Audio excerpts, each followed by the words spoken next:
Hey, what should I do, Stuttering John? Yeah, because I have that thing now. Oh, good. All right.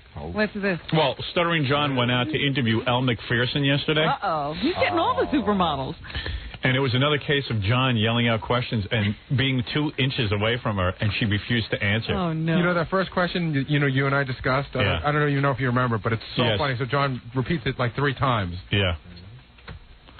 It's really good. You want to do that here, or you want to take a break? I'll take a break real fast. What is this, Stuttering John? There was more paparazzi than Elizabeth Clinton was there. Really? Yeah. Well, she's gorgeous. You didn't go to her little workshop, did you? No. I tell you something. We were having an argument the other day. I said I could live happily with Elle McPherson. I don't care how stupid she is. Because Fred goes, well, you know, she is supposedly the stupidest supermodel. That's what I've heard. I never said, met her, who but cares? And what is it? Christy Brinkley is mad at Elle McPherson? Supposedly. Fred knows everything about supermodels. Apparently, Elle McPherson... No one else knows this. Elle McPherson dated Billy Joel before Christy got to her. Right. Yeah. And for some reason, Christy resents her. Wow. It's available now. Fred knows everything about supermodels. He spends the rest of his day tracking supermodels. If Fred says it, it's a modeling fact. Do you think that on Fred's wall there's like a big chart that's like a stock chart where he actually tracks the model? No need to put that on the wall. There's a big chart in his head. It's all up here. Big giant chart. I mean, and he has just really strong reactions. The one time I mentioned, I finally got to know the name of the Calvin Klein model, Kate Moss. Yeah. Howard went off. Fred went off. Oh, I mean, Fred went off. Yeah. He was just nuts. He hates her. And she's gone this year, isn't she? She's been demoted from the main line from Calvin Klein to the beautiful, subline. though, Fred. Why do you hate Kate Moss, Fred? I don't even know anything about this controversy. She's Why a do waif. She's a waif. I don't like that waif look. And she shows her breast. Fred thought that was wrong. Did I say that? Yeah, you were screaming at me because I think that's why she gets work, because she's willing to do that. I didn't hate her for that.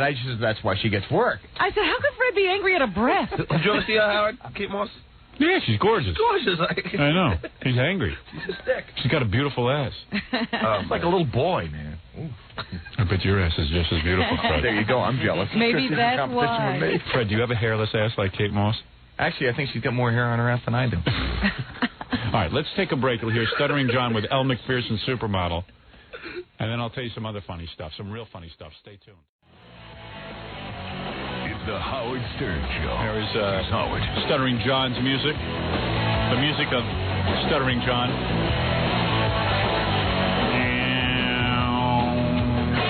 Is that the music in your head, dude? Yeah, it's music. There it was. Well, it was only in your head, evidently. Couldn't transform it to other people's heads. Couldn't put it in other people's. You pretty much done with that album? You going to work on a second one? Yeah, after Christmas, I'm working. Is Atlantic going to... I hope so. So they're excited about a second album? Yeah, I'm going in to do it. I'm going in to write the songs on the 18th. Now, do you constantly have music running through your head? Oh, yeah, all the time. Okay. Yeah. All the time. That's why you can't hear us. Only it was the right music. Yeah, all the time. What's going through your head right now? Oh, now it's, whenever Robin speaks, I just have the hating her. Why do you hate her? Because she's goofing on me. She's not goofing. She has you... Oh, silly. But everyone hates you now? No, I don't hate her. But actually, no, I don't have a That's the shtick of everybody. Oh, everyone's got that shtick. Yeah. I see. No, I don't hate her, but... I see. I know she's goofing on me. The on-air shtick, I see. That's true. Because off the air, I see you don't leave her side. I know, but she don't give me any. All right, so you went out to see Elle McPherson, the supermodel. Yeah. She was doing the learning annex like Gary did. She was doing one of those speeches, but we weren't allowed in to record that. So we had to get her outside, and it was like every station was there to get her arriving. All right, now again, I don't have the benefit of seeing this until the E! Show airs it. Yeah.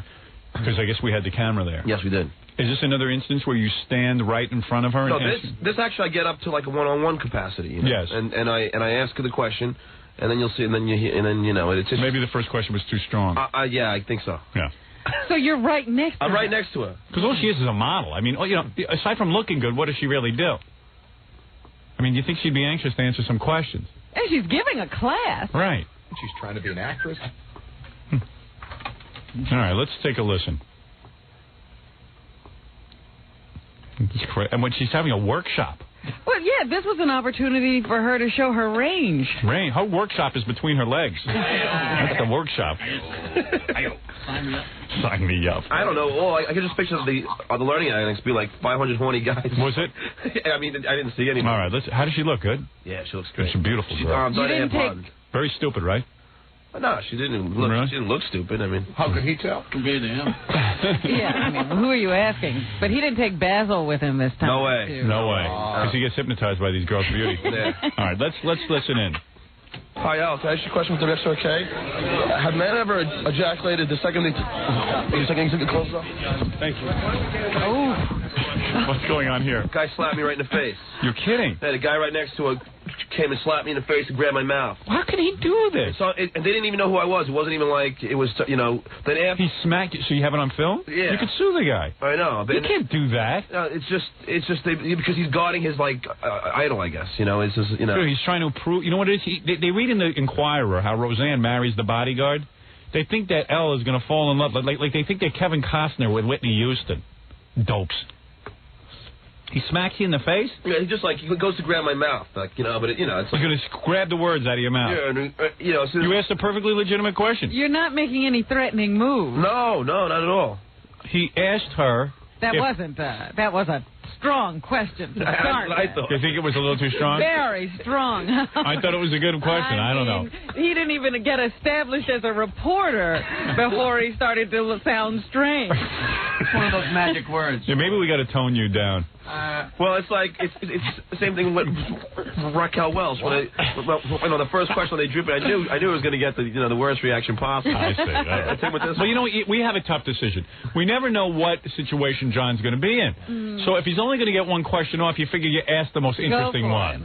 If you had known that she was going to stop and answer a few questions, we would have built up a little. Of course. But I would have taken liberty to do that. But you know what? There was so much paparazzi, and she was trying to rush downstairs that I would only had time for one anyway. You know what's interesting about this whole thing? How is it that you can say the word paparazzi? All right, thank you. Take your clothes off. Excuse me. In the back. It's not going to work. I slapped the back, too, by the way. You slapped her back or him? How difficult is it to hide your tampon string during swimsuit photo shot?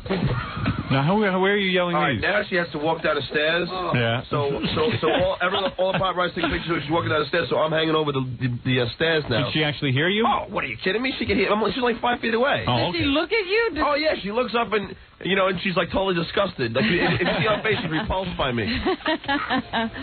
Why does Christy Brinkley seem to resent you so much? Why are you taking class? Why are you teaching? You're teaching how to look pretty. What's the matter with you? Oh, you're answering? Whatever. And then a guy went in and just started asking. But she was gone after that. But Grillo told me because he was there. He said that her face was totally repulsed. Really? As soon as that's how I feel about you. As soon as I said ejaculate, she was just like. That's it. Well, most girls feel that way about that word. Let me see the rest of the questions because they were very good, Robin. They really were. That question was really too tough. Think it was too tough a question? All right. If your name is L, why do you bother writing the other 3 letters? That's good. That's a good one. Would you ever get implants if you felt that it would get you even more work? Did you vote for Pataki or Cuomo? Does your gynecologist pay you to have the examination? Do you resent the fact that people find models to be self-centered, pampered, overpaid, empty-headed, big-breasted mannequins? How do you combat yeast infection? Ever videotape yourself making love? And there were more. But she didn't sit still for the in-depth. If she had hung in there, she would have heard some good questions. Yeah. The thing is, I never... Stuttering John is a weird guy, though. I got to tell you. I got Stuttering John here. I just was out in the halls rapping a Stuttering Vic. Now, did he help you with this? I brought Stuttering Vic with me. You want him to appear with you now? Well, he didn't. He wasn't able to get in. He got thrown out. Is that right? Why? Hey, Vic, what happened? You feel like being in on this? I mean, why should John be here and get all the camera attention? Why don't you get a little? Yeah, why not? Hey, get a microphone on Stuttering Vic. John hates this. John hates Stuttering Vic. We took a cab down there, and I was in the front seat. Get closer to the mic. Get close to the mic there, Stuttering Vic. All right. Right on. Yeah. We took a cab down there, and I was in the front seat, and he didn't have any change, and I was trying to square the tab, and he and Kenji, they left the cab, and I was in the car squaring the tab, and then I couldn't leave the cab because there's traffic, and by the time I got out, they were totally gone. So when Did you dump him, you dick? No, I swear to God we didn't. Why did you ditch the guy? And you had to pay for the cab? Did you reimburse? We gave him the money. There was a big crowd out front, so I was afraid that you was just coming in. I wanted to get him on the way in. Hugh. You. Yeah. Not you was just coming in. Yeah, Hugh Hefner. So I ran out of the cab, but we didn't go right in. We went, then I asked the other cameraman, is he in yet? And they said yes. So you dumped off Stuttering Vic? No, Vic probably went in before us. Yeah, I looked around, I couldn't see him, so I walked right in. I walked right in, I looked up. John doesn't want to show Vic the ropes because he thinks Vic's his replacement. Yes. You know, are you seriously have to be kidding me? I'm not kidding you at all, because you even said to me, I don't want to take Stuttering Vic with me. You said this, and now you ditched him. No. I agree, but I didn't ditch him. I need him to learn the ropes. I promise I didn't ditch him. I don't promise. think you ditched me. Vic, be honest. There was a big crowd out front, right? I was just like, oh man, he might be coming in, you know. And I needed Ganji to get the camera, so I said, here, come to the tab, and then I ran out of the cab.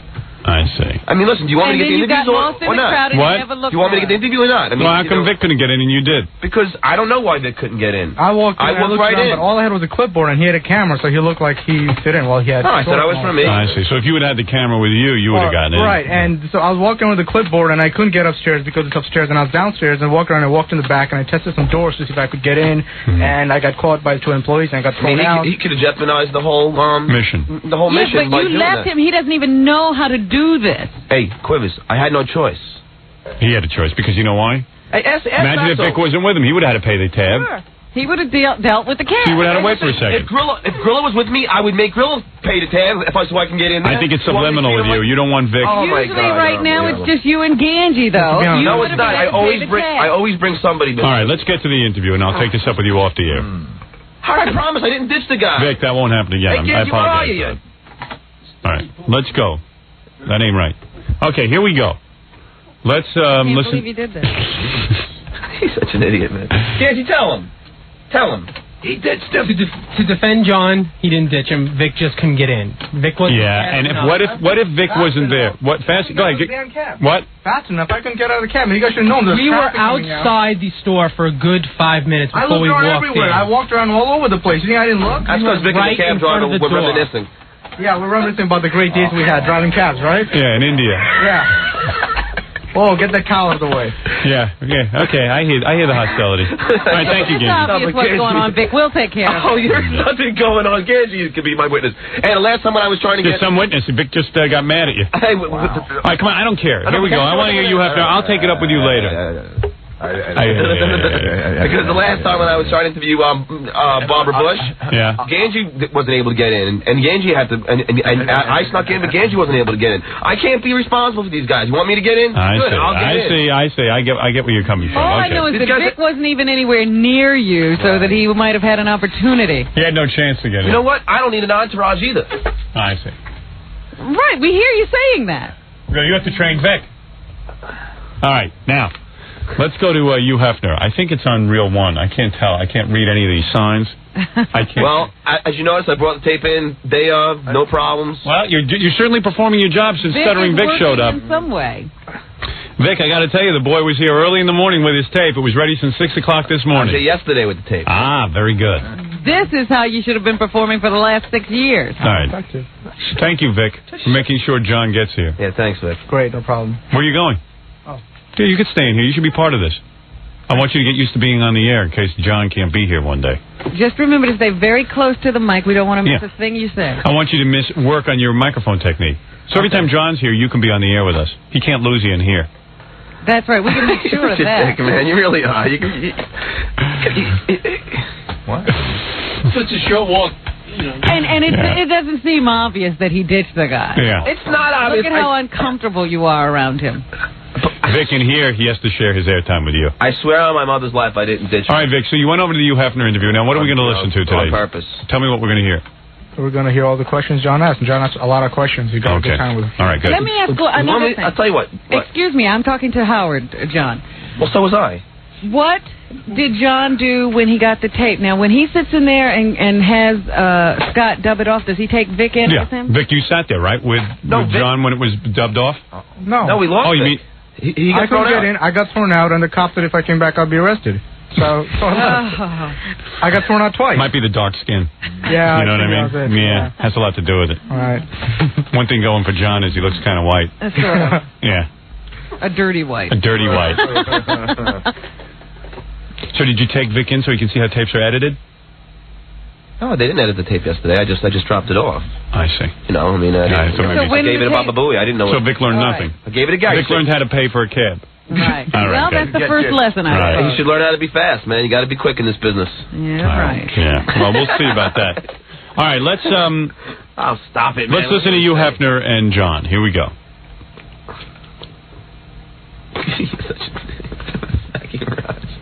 What are you muttering about?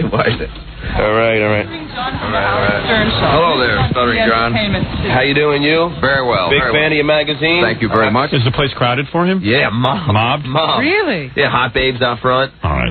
And then there was like a group of protesters who I interviewed after. Oh, good. Okay. Oh, that's funny because the girls are probably coming auditioning for you. Yeah, they are. A lot of girls showed up to like see if they get in the magazine. Yeah. Hey, if anybody I can interview, it's got to, Howard's going to sell you a lot of Playboys. Trust me. Well, I'm sure he will. Thank you. All right, let me. He's real worried about that. He's convincing him why he has to be. I'm actually in that book. He's promoting. Yeah. So will you ever photograph women with their tampon strings hanging out? No, I don't think so. No. Did your stroke affect your erection? Would I what? Did your stroke affect your erection? No, it didn't. No. So his stroke didn't affect his erection. I guess not. All right, good. That's You learned something to something. know. Well, so far we've learned that he will not photograph women with tampon strings. Very valuable information you learn here on You'd this like stuff. to know where the industry is going. No, I don't think so. No, I don't think so. I don't think that's going to happen. And the stroke did not affect No. his erection. Did you ever nail Marilyn Monroe? No. Any of the other playmates? Great many. You lucky bastard. You lucky bastard. Was he smoking his pipe? No. No. I think he gave up that pipe since he stroked out. You know, it sounds like he has the pipe in his mouth. Yeah, I know. Well, that's from the stroke. Your lip hangs. Yes. Yes. Yes. Yes. He's speaking pretty good for a guy with a A stroke. great many of them. How much would you offer Robin Quivers to strip? Howard Stern's sidekick, you know? I don't think he knows. Well, we'll have to negotiate that, I think. Okay. Just trying to get you some work there, Robin. Thanks a lot, Howard. Just thought we'd throw that in. Did you ever see O.J. at the mansion? Yes. Really? Yes. O.J. was a friend. Is a friend. And was he with any babes? I don't remember. Come on. After he left, were there any playmate corpses? No. Oh. You know what? He's already to abandon O.J. O.J. was a friend. Yeah, right. He's a friend. O.J. was a friend. Was as in past tense. W-A-S. Was. Is Jessica Hahn a good kisser? Jessica Hahn is a very sweet lady. Yes. Okay. Is she a good kisser? Ooh, a laugh on him. It's like a penguin. Or just cat. That's kind of weird. I expect him to say, "Hey, I never had sex with Jessica Hahn. I wouldn't know." But then he's like, Sounds like you might have. Yeah. I guess that's no comment? That's a no comment. Okay. Do you enjoy smoking a pipe, or does somebody tell you it looks cool? Well, I like smoking the pipe, and it did look cool. Yeah. He laughs like a guy who's had sex with thousands. Can't even get the energy to laugh anymore. Jackie should give him laughing lessons. The penguin. Yeah. What's the longest you've gone without having an orgasm? Less than 24 hours. Wow. Man, you got it made, dude. Dude. Did you ever get in a fist fight with Bob Guccione? No. Have you heard from Reagan about his daughter? No. Okay. Who would you like to pose nude for your magazine? Well, no one comes to mind immediately, but not Stuttering John. Will your daughter ever pose nude? You'll have to ask her. I don't think so. Thanks, you. Thank Thanks you. a lot. Are you a Jew, by the way? I'm a Methodist. Thanks, man. I'll see you. Okay. Thing was that so bad? They're all so afraid of me. course not. They're all... Thank you. Thank you. Would you have guessed in a million? What? Would you have guessed in a million years that he would have answered all those? Because I had about 100 more for him, but I said, you're never going to get past number 2. I'm not going to get near him. I know. You never can predict. Good sense of humor. Yeah, I dig that guy. Yeah, very good. Yeah, I mean, come on. He sells dirty books. I mean, what the hell? He should have. understands what his business is. Yeah, he's not taking it seriously. Yeah. Good to see. That was pretty cool, huh? Great. Yeah. Now, afterwards, John ran into a woman on the street. Was it protesting? Yeah, angry about, violence against women, pornography. Is that woman with that short hair? No, this is actually a cute girl. Blonde, nice body. Yeah? Yeah, and they were holding all these anti-pornography, signs and stuff. They got to get cute ones to do that, because if it's an ugly girl, they just think it's bad. It's just sort of jealousy. Yeah, right. Yeah. Robert Circuit, there's a woman on 57th. Sour grapes. There's a woman on 57th and 5th that has the Hustler cover with a picture of a woman's torso going into a meat grinder, and she screams and yells at you as you walk by. Do you see what they're doing to women? We must stop the violence against women!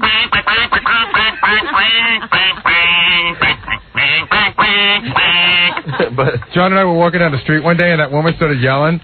And John goes, "Oh, please, take it easy. It's only like pornography." Yeah, it's dirty pictures, lady. Let me hear what happened. This is 27 million people. Oh, what are you telling you that it was good for him? Yeah. You're lying and saying we reached 27 million people? Yeah. All right. That's about the E channel. Well, yeah, it reaches 27 million. It's in 27 million homes. Yeah. Listeners, thanks a lot. Thank you. I'll see you, man. Thank you. Trying to make you feel better about the interview. I like that. It's in 27 million homes. The group is called Women Against Pornography. Thank you, Stuttering Vic. I had a stutter for him. And by the way, thank you for telling us that. John never told me that. Yeah. Thank you. Right, and they had like 3 really cute chicks there. Really? Very nice. All right. I called them up later and asked. That's cool to call the women from Stuttering Pornography and Stuttering Pornography? Whatever that is. Women Against Pornography. You call them up and you just say, hey, you get some really cute chicks in that group. Were you out on the street today? I'd like a date. Vic, you're very funny when you say stuff. John, you're okay, but Vic is very great funny. information he threw away. Thank you. That was Thank you, Stuttering Vic. Can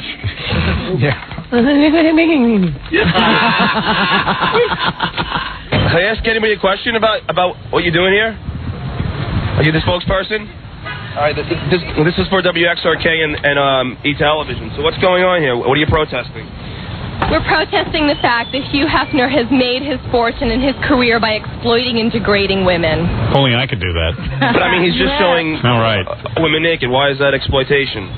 He's showing women naked in a context that makes women look like sexual objects for men to use and degrade for their own purposes. I don't buy that. I mean, so what? I know. So women are sexual objects. No kidding. That's been going on since Adam and Eve. Women are sexual objects. Women are sexual. And this is what people fail to admit. Wrong. Excuse me? I'm telling you from my point of view. It doesn't matter, but women are sexual. The women in the magazine wanted to pose, is what I'm saying. I think I agree with that. They didn't have a gun held to their head. Yeah, I try and... If they're doing it at gunpoint, I have a problem with it. Yeah. Not for women's sexual purposes. He's putting women on display as an item for sale and for exploitation. I mean, but do you... Are you Jackie applauding. Obviously, Jackie's hearing something that he liked. I agree with that. opposed to, male strippers? Am I opposed to male strippers? Well, male models like the Calvin Klein model, stuff like that. I'm opposed to a world in which women are viewed and treated as sexual objects. And she didn't answer the question. No, she doesn't have an answer to that question. No. That's a very good question, John. Yeah, John. Very nice. Thank you very Who much. wrote that, Stuttering Vic? Oh, that was me. All right, good. Which men pay for women's sexuality. Yeah, but how about men? Is it okay if men pose? I mean, are you opposing Playgirl too? In other words. Well, as a matter of fact, Short circuit, the smoke coming out of her ears. most of the audience for Playgirl is men, and we don't live in a world where men are sexually degraded the way women are sexually degraded consistently and systematically. But we do object to the sexual degradation of either men or women. Both men and women are degraded sometimes in our society, but the fact is that Playboy has made its fortune degrading women. What do you think of Howard Stern? Very little. I mean, hey, she hasn't seen it, has she, Robin? This is ponderous. I knew. She hasn't seen me with my pants off. She said very little. Yeah, very little. She's really angry. She's really cute, though? Yeah. Wow. It's like, Wow. come here, give me a kiss. You could have said Your sister, I did watch. Oh, man. Give me a kiss. Agreed with. Take him. Good answer. What? I think he's a very insignificant, disgusting person. Thank you. Do you think he treats women okay, or do you think he is degrading to women? I think very little about Howard Stern. He doesn't occupy much of my time at all. She's basically thinking about you, Hefner. It's cool. Yes. Why are you so freaking angry? I'm angry that women are being hurt and exploited. All right, thanks a lot. Are you going to be watching us on E? Probably not. All right, thanks a lot. Well, good luck. Thank you. Thank you. And you're very pretty. I mean, there's nothing wrong with being pretty. You realize that, right? Maybe you should put some makeup on. Oh, gee, she insults me. Come on, let's get a picture together. Thank you very much. So I hugged her and posed with all the cameras. Oh, I should have asked her out. Should have asked her for a date. There was steam coming out of her ears, man. You should have told her you're a photographer. You'd like to, you know, You you do could it. have said, give me a kiss and stuck your tongue out. Do you mind taking your top off of my camera? Well, I gave her a hug and she wasn't too happy about that. No. Yeah. Well, whatever. It's good you did the interview anyway. It's good to get the other point of view, Robert. Whatever that was. That's right. We entertain all points of view. We do. We're very open. Station. Yeah, we're open to all of that. Well, very good, Stuttering John, Stuttering Vic. Nice job. Yeah. What's the name of that group again? Women Against Pornography. Okay. All right. Stuttering Vic could have nailed her, I bet, but not John. I think he has better moves. Stuttering Vic would have asked for a date. Give me a break. Stuttering Vic wouldn't even thought of interviewing her. All right, why don't we... well, if you would show him the ropes, right. maybe he would. Vic, you would have known to interview a woman opposing you, Hefner, right? Yeah, I would have taken her in with me. Right. Oh, to confront you, Hefner. Yeah. Oh. And I would take that. Oh, that would have been great. Yeah, that would have been great. You would have tried to get her in, and you would have got you thrown out. I'm sorry, Vic. What were you saying? I would have taken her with me. I would have asked my question. She would have asked her question. Then I would have asked her out. Wow. That would have Very been. good. Ooh, that would have been. I wish I could have heard that, but of course, John had to ditch you. Now I know why. All right, very good, Stuttering John. Thank you. If I would have tried to bring the... Let me turn off your microphone and let's go on with the show. We'll be back right after these words. All right, Stuttering John has joined us. He went out and interviewed Burt Reynolds yesterday, and as predicted, Burt was his usual volatile self. Really? In fact, one of the questions we wanted John to ask Burt was, hey, Burt, at what point in the interview will you get angry? Will you get angry? What was it? Will you get angry for nothing? I forget what the exact question was. Well, I did ask it. So Could you get angry at me without knowing me? Yeah. Because Bert's like an angry guy. I think it's quite unusual for Bert not to fly off the handle, I think. And you never know when it's going to happen. It's not like a build-up.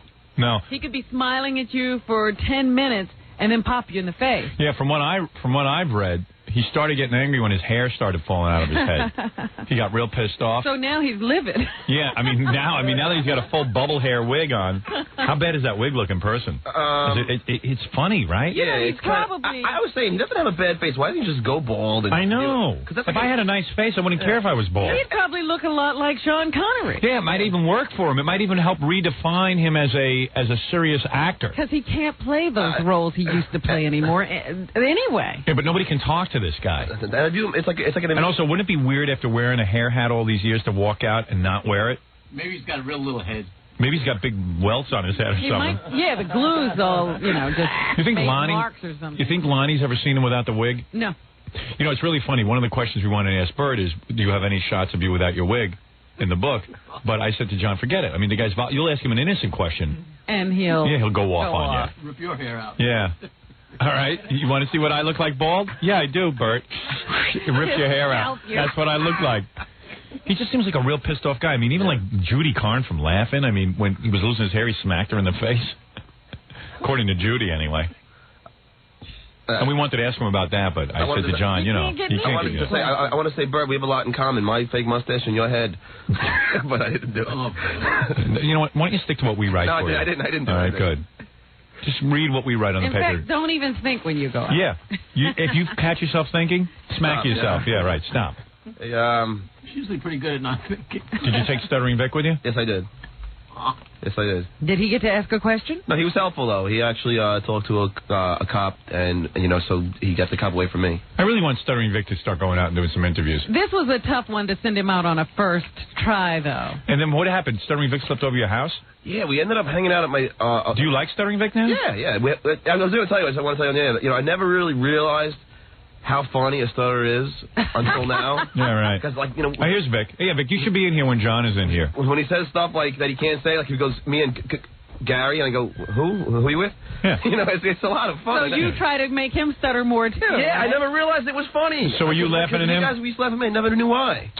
So I just caught wind of this. Why don't you tell Vic? So Vic, you slept over there. Do you like John, and did you like his place and everything? Yeah, it's pretty cool. Did you sense Snores like a mother, though. Does he really? At one point, at 2:30 in the morning, he goes, Vic! He goes, what? Shut up! Oh, man. What was he, in the same bed with you? No, he was on the floor, but snoring so loud. Yeah, because your floor is so filthy, he's probably breathing in all that garbage. Probably had some of your clothes stuck on his he was head. going to go to the stations, and I allowed you to stay upstairs. I said, Yeah, he was nice enough to let me sleep on his floor instead of let me go. What happened? Because you went out late at night and you didn't want to go all the way back home? Well, I had like 17 shots of Jägermeister. Yeah. Oh, man, what are you doing to this guy? Howard, the guy is scary. He starts drinking, and we're saying, Vic. I said, Vic, Vic, are you always like this, or are you just becoming like this since you started working on the show? I don't know. Did you ever drink 17 shots of Jägermeister before? No. But it tasted good, so. I don't think he ever. Then Howard, then he calls his father. Yeah. He's like, Dad, is it okay if I stay out? And his father's yelling at him. He's going, no, it's okay. No, I didn't call to ask him if I could stay out. I was telling him that. Oh, you still have to call your dad and stuff? Well, he's kind of old and gets all like worked up. And is your dad like Indian guys, or you're an Indian, so like are they like real strict? Yeah. Kind of. And like I don't want him to get a heart attack or something. Does he make your mom wear a sari and stuff? No. He doesn't wear the Indian garb and a turban or anything? No, he wears a suit. Does he ever wear that big hat? Only at weddings.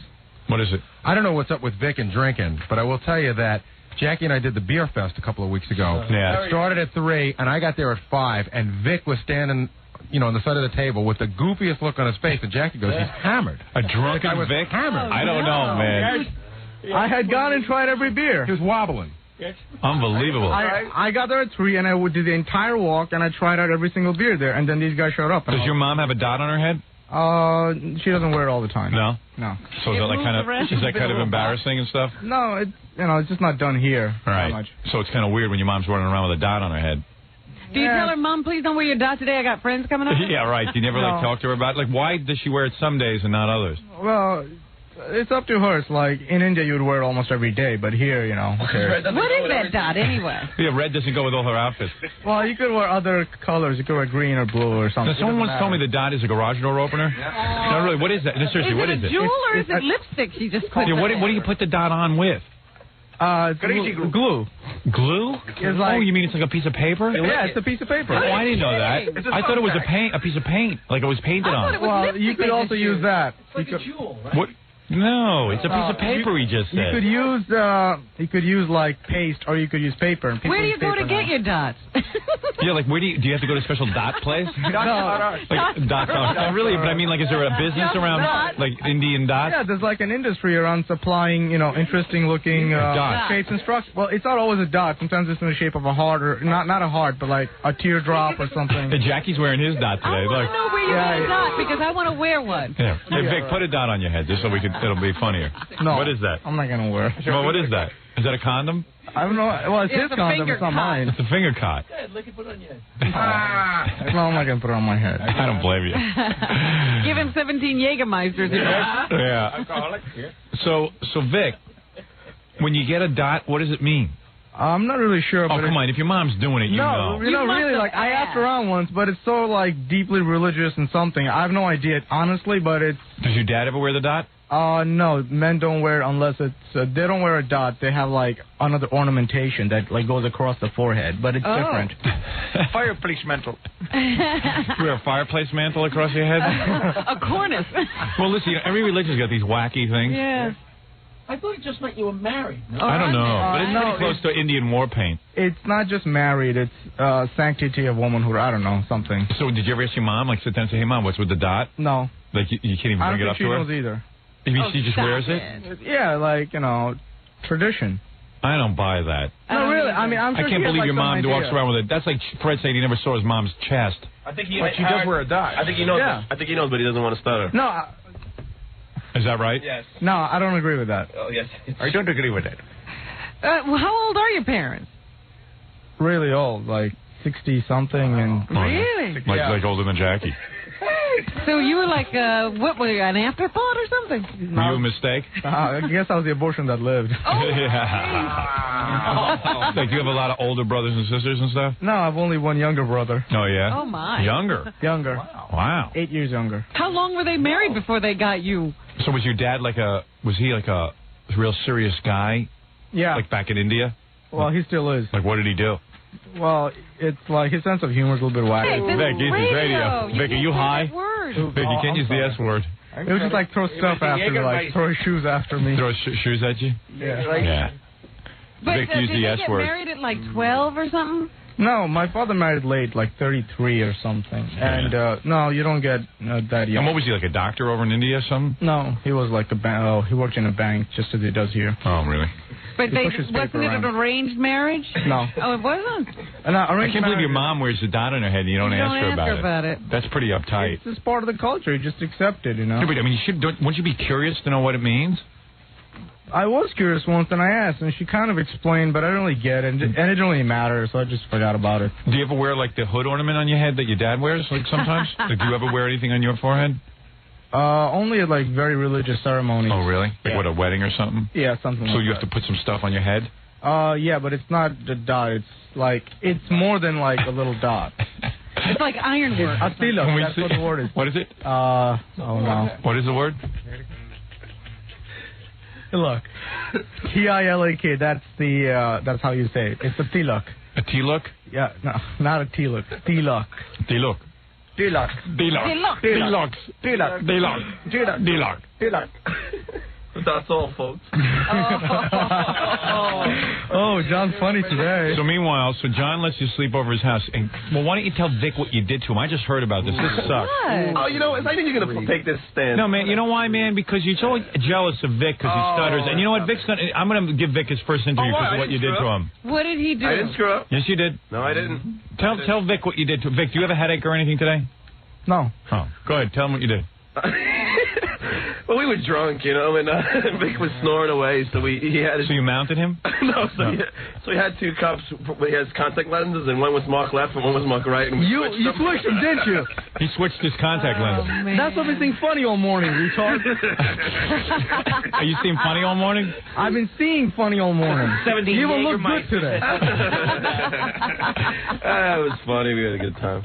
We had a good time. What, switching Vic's contact lenses? It took me a while to find them. You're an idiot. Glass of water now. He's jealous of you, man. No, it's not that at all. I had a good time. It's like such a stupid joke. It's like you can't even come up with a decent practical joke. That's a great joke. Not only that, you're putting your dirty fingers all over Vic's contact lenses. They're so close to each other. If they're close to each other, it doesn't make a difference. Like, here you thought you and John were getting along finally, and he's busy switching your contact lenses. Goofing. Yeah, I knew you were going to take this stand, so it's... Yeah, man, but I'm going to give Vic his first interview because of that. I don't care. Well, how can Vic now sleep over at your house and feel comfortable? He drank our brew, drank our liquor, slept. I was so nice to you. Stop it already. Yeah, I don't really get John. I'm just like, John, come up with better practical jokes so we can laugh about it. All right. This is not that funny. Well, thanks for the offer. That is pretty funny, though. It's very funny. Well, it is. It's like, that explains a lot. You want to talk about your genital area? Genital. What'd you say? You seen it too? No, Wait, I missed this. What did you just say? We can talk about his genital area. You saw his genitals? Nobody told me about him. What about him? Well, he's uncircumcised. Oh, you really? All Hindus are uncircumcised. Really? Right? And they wear T-lock down there. You wear a T-lock down there? Yes, this is true. Yeah, you draw on them. You draw on your uncircumcision. So when you put this thing on your forehead, don't you want to know why you're wearing it? I've had it on my forehead about, I think, once in my life, and that was when I was really young, and I was at a wedding in India, and that was it. So it's part of the culture, and I just don't bother. Who cares? And why does your mom only wear the dot sometimes? She feels like it. She wants to feel... She's like in a dot mood. Does she wear it around the house or only when she goes out? I never really noticed, you know. How can you not notice a big dot in the middle of her head? It's not like a big red target. It's like really small sometimes. Yeah, but it's a dot. I mean, you got to notice. It's right in the middle of the forehead. You can't miss it. I mean, you know, it's your mom's face. It becomes so much part of it that it doesn't stand out anymore. So she wears it in the house sometimes? Sometimes, yes. So some mornings she gets up and says, "Ooh, it's a dot day." See, if I had a zit over there, I would just put my dot over it so no one could see it. I'd put dots over it. Move it around your face. Sometimes you feel like a nut, sometimes you don't. That dot's pretty wild, that whole dot thing. That's cool, though, man. I could dig You that. know why she wears it, though. You don't know why. Honestly, I'm not sure why. But why don't you tell us, John? No, because I think he knows why. I think, like, the dot is, like, superstitious. It's like, you know, it's almost like when you see on Channel 13, the public television station, you see all the Africans running around with special paint to ward off evil spirits. I think the dot is like, it's going to protect you, and, yeah, it's like a good luck charm. Nothing falls on you as you're walking. You know that the whole world is nuts. Do you know that when Indians are the wives have to walk 10 feet behind the husbands? Yeah, the husbands are checking for landmines. No. Only during wartime, the wives walk 10 feet in front. Yeah, because the wives have to check for landmines. That's right. It was better that they blow up. That's right. God. Downwind. Another bad joke. It's not a bad joke. That's the truth. It's not the truth. Yes, it is. You even told me it was the truth. John, you're goofing on it. I said the reason they walk behind is so it helps out when they go shoplifting. You know, the guys drop stuff and the women scoop it up. Come on, John, give me a break. Oh, dear. I always thought the dot was to ward off her husband during her period. Like to warn him that it was happening. There was a civilized way of doing that. Maybe it's a red dot on that yeah, right. particular time. I never thought of it that way, but it really? That's what I thought it was when I was a kid. It's a sign. Yeah. But I think, you know, you probably it's like a good luck thing. Like God will, you know, be into you. You probably wear a find out dot on your head. And every time you look at yourself, you'll think of God or something like that. Yeah. What color dots does your mom have? Like different ones? Yeah, she has some ornamental ones and like big diamonds all over it and stuff. Gaudy dots. No. Does she have any toe rings? No, women who are from the South usually wear larger dots. Really? Yeah. Is that right? Really? I see. I never knew that. I didn't know there was a dot. So where's your mom? From the north? Northwest. Oh, so she wears small dots. Well, that's a tradition there. What, small dots? Smaller ones are more popular there, yeah. I see. Did you ever go up to her and, like, scratch it to see if you won anything? Would that be cool? Yeah, you peel it off. DNA? Hey! Hey, I hit the lottery. I won a 7-Eleven. All right, listen, babe. I got a free Slurpee. All right, so you and John are getting along better, which is nice. Look at John. John now having Vic sleep over and He was good. I had a good time with him. I'm just wondering if Vic watches any of that Indian programming on TV. Do you? Do your family watch those Indian movies and stuff? Occasionally. Yeah, those are real boring. Oh, they're terrible. Yeah, it's the same script. Like, there's a guy and a girl, and that's it. Yeah, they're always dancing around each other and singing. Yeah, they're all... What? Musicals. They're all musicals. Oh, musicals. Yeah. Hey, by the way, Stuttering Vic, because of John's little practical joke, someone called for John, but I've awarded this to Stuttering Vic. What is this? Stuttering Vic will be appearing at Centenary College's Midnight Madness. He's getting paid very well with the basketball team this Friday from midnight. So this will be Stuttering Vic's first appearance. Very good, Stuttering Vic. Congratulations to you, Stuttering Vic. Thank you. And you'll be there from midnight on. Is that correct? That's correct. So Stuttering Vic available for performances, and yeah, and there you go, John. Well, keep switching his contact lenses. I'll give him more work. I'll be in Detroit. I'll be in Detroit. Wear a dot on your. Are you gonna wear a dot to the appearance? No. T-lac or whatever. You ought to wear T-lac. No, turban. No. Turban at least. No. You ought to play up the whole thing. Play up the whole Indian thing. Flying on a magic carpet. Get Disney to make something for you. Yeah, one of those. Hey, snake charmer. Yes, you ought to learn how to charm snakes and everything. Are you kidding? You know how many appearances you'll get? You'll be booked from here till tomorrow.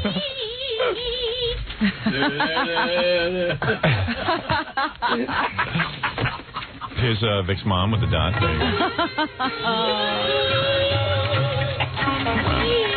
Anyway, Vic, congratulations. Thank you. Yeah. Good Vic's whole family go out on appearances. Hey, Vic, good for you. Connected dots. Connected dots. All right, Vic, congratulations on your first appearance. When we come back, I got to take a little break.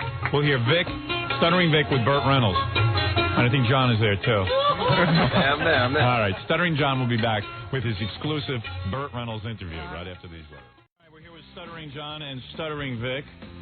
And Stuttering John, you went out and you interviewed Burt Reynolds. Is that correct? Yeah, we went to a Connecticut bookstore. All right, let me hear this. A Connecticut bookstore? Yeah. Wow. And, you know, I'll tell you that more security than I've ever seen. Is that right? Cops, security, and he, you know, and his own personal entourage. Yeah, well, good for him. All right, so he's promoting This is a man who keeps complaining about money? I know. Were there a lot of people there? Yeah. Yeah? Yeah, I would say 300 or 400. That's it? Well, yeah, not as, yeah, I mean, but it was... Right. It's not a Howard Stern book. No, it's not a Howard Stern book signing. Okay. That's good for Burt. Mostly old people. Mostly old people, right? Yeah, does Burt realize that? And you know what's weird, Howard? Yeah. Well, like, when you look at Burt, his face looks fine, but when you look, you can always tell, like, right by his neck, it's all, like, old-looking and, you know, like, sagging, you know? Yeah. Good. John always looks below that shirt so he can Gobbler. He's got a big gobbler on his head.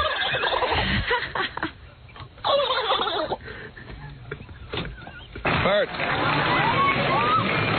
Bert. Can I ask you a question about WXRK? Yeah, paper broadcast? What's the best thing about a dinner theater? The dinner or the theater? I don't have the dinner theater anymore. Sorry. What's the closest you've been to Dom DeLuise when he cut the cheese? Can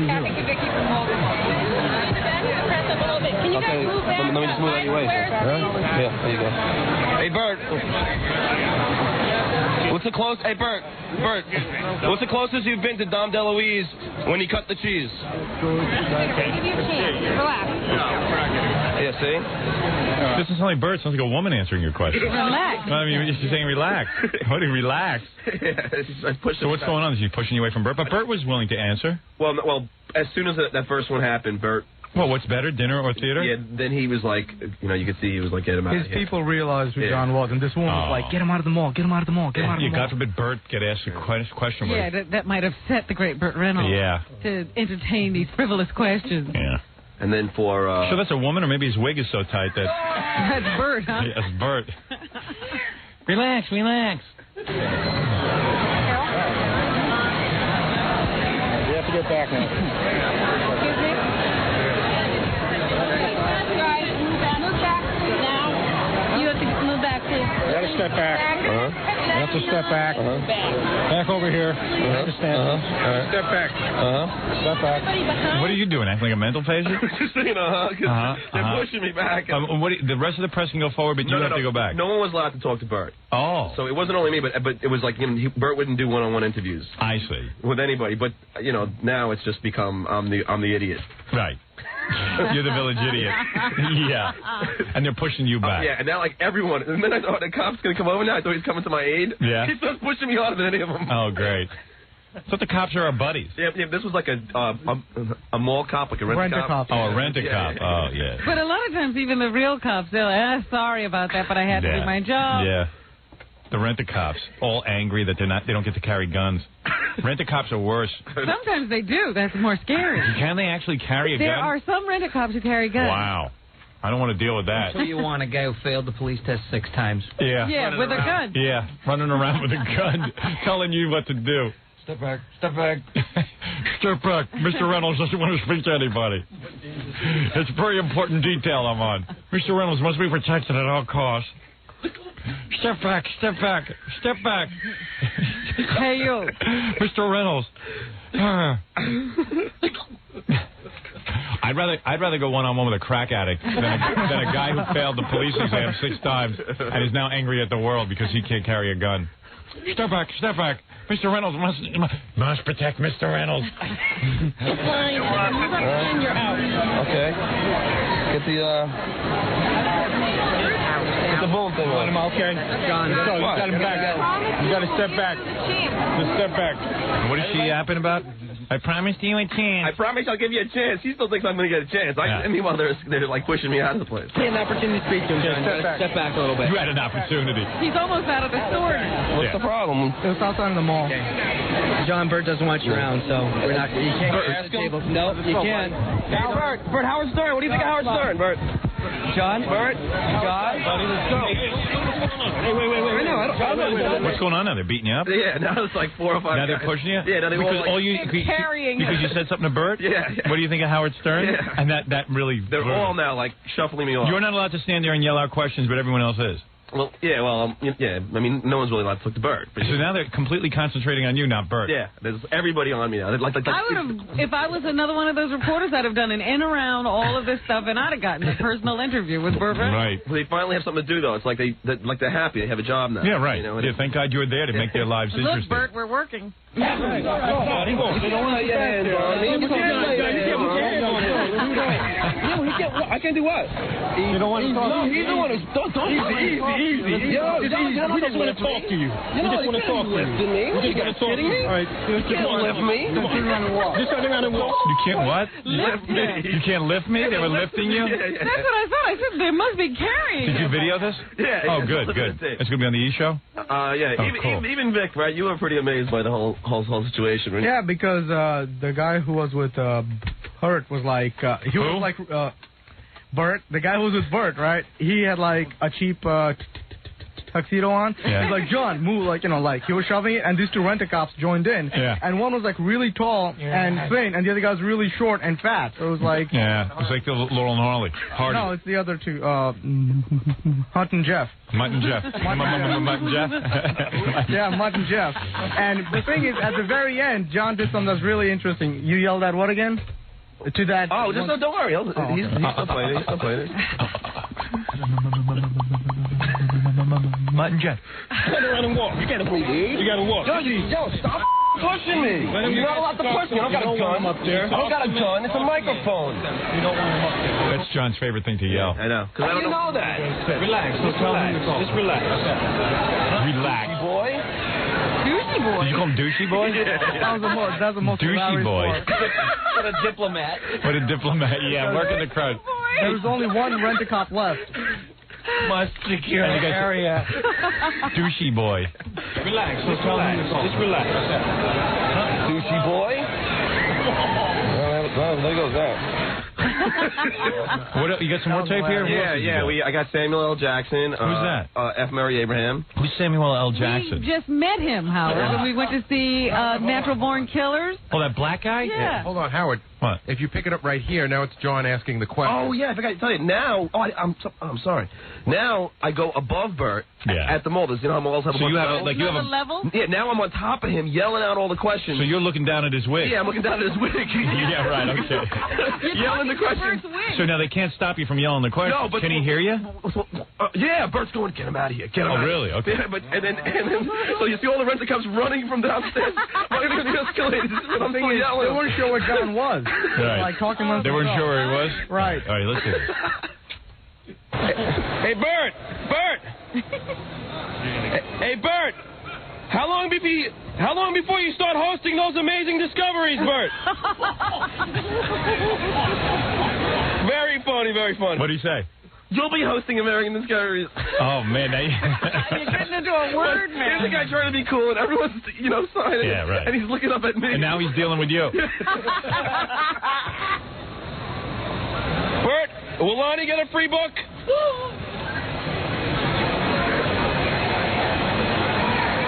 Bert, can you be angry without even knowing me? Bert, did you avoid Ned Beatty after he got raped in Deliverance? Are you just yelling him out now? Is he hearing him? Yeah, he's hearing. He's yelling. He's telling this guy, get him out of here. Get him out of here. Bert, are you from Jupiter? If yes, are you vulnerable to kryptonite? Bert, are you from Jupiter? But Howard, the worst is everyone around them, people start laughing at the question. Yeah, right. Yeah, but you can hear the rifles cocking. So the crowd is laughing. Yeah, I see ladies laughing. So it's ruining his scene with the old lady because he thinks he's that character on Evening Shade. He thinks he's like, hey, I'm just a good old guy, man. Bert, did you ever nail Mary Lou Hanna? Bert, how do you respond to the charges that you are hot-headed? Thank you. Bye, everybody. Ladies and gentlemen, goodbye. What happened? They start chasing you? Yeah, then all the security comes up. The reason it took them so long is that there was a cop who was like 3 feet away from us, and I saw him all the way before. So I go up to him like, what time is it? And that's like 2 hours. So. Yeah, right. And like, all right, Vic. You know what? You got away with a story. I got to tell you. Okay. All right. Anyway, so let me just now. What was next, guys? Okay. Now the next thing. Vic, were you there for this as well? Yeah. He came. Okay. Go ahead. And the next thing we did is went to the Ziegfeld Theater. There was an opening for a Woody Allen movie, a new Woody Allen movie, and it was to benefit AMFAR, which is an AIDS research foundation. So that's Samuel L. Jackson, that black guy. He's an actor. He's a big actor, man. Is he? I didn't know who he was. In Pulp Fiction. Fresh. Oh. He's doing Die Hard 3 now. That's the guy I met. Yeah. He was in Jungle Fever. Yeah, I kind of blew him off. I didn't know. Yeah, I know, and that's what he said. Yeah. You know who he is? Who is he? Was in. I would have blown him off anyway. In Jungle Fever. Wasn't in the mood to socialize. In Jungle Fever, he played the crack addict brother. He was good. And they actually created an award for him at the Cannes Film Festival. Really? He's so good in it. He's a really good actor, but also I meet Raquel Welch again. Oh yeah. Yeah. How's she look? She looks great. Really? I think she's awesome. What? Vic doesn't think she looks good? No, Vic. What do you think, Vic? Vic doesn't think. Vic doesn't think. Howard, Vic doesn't think Pamela Sue Anderson's pretty. So Pamela Anderson. Don't? No, I don't. You don't? No. Who do you think is attractive? Katie Couric. If I had a choice between Katie Couric and Pamela Sue Anderson, I would take her. Between Pamela Anderson and Baywatch and Katie Couric, you would take Katie Couric. Yeah. You're a nut. And he's crazy. You're insane. Is he Really? still drunk? How many Jägermeisters did you have last night? 45. What's with you and this Jägermeister, man? You might have a drinking problem. No, I don't. Do you drink to get drunk? No, I just drink and drink and drink. You know, it's like, it tastes good, so I kept going. If it didn't taste good, I would have stopped. Right. When you drink, do you always get drunk? No. All right. Do you drink beer? Rarely. I used to drink beer most of the time. Now, why did you stop drinking beer? It's a waste of time. My waist kept expanding every time I drank beer. Like, it just bloats you up. Did it get you drunk? After I drank enough, yeah. But you had to drink a lot to get drunk. No, only like a can or two. I get drunk very quickly. I see. I'm a cheap date. What is it, Gorilla? I was saying, Vic's been at the club I've been doing appearances at.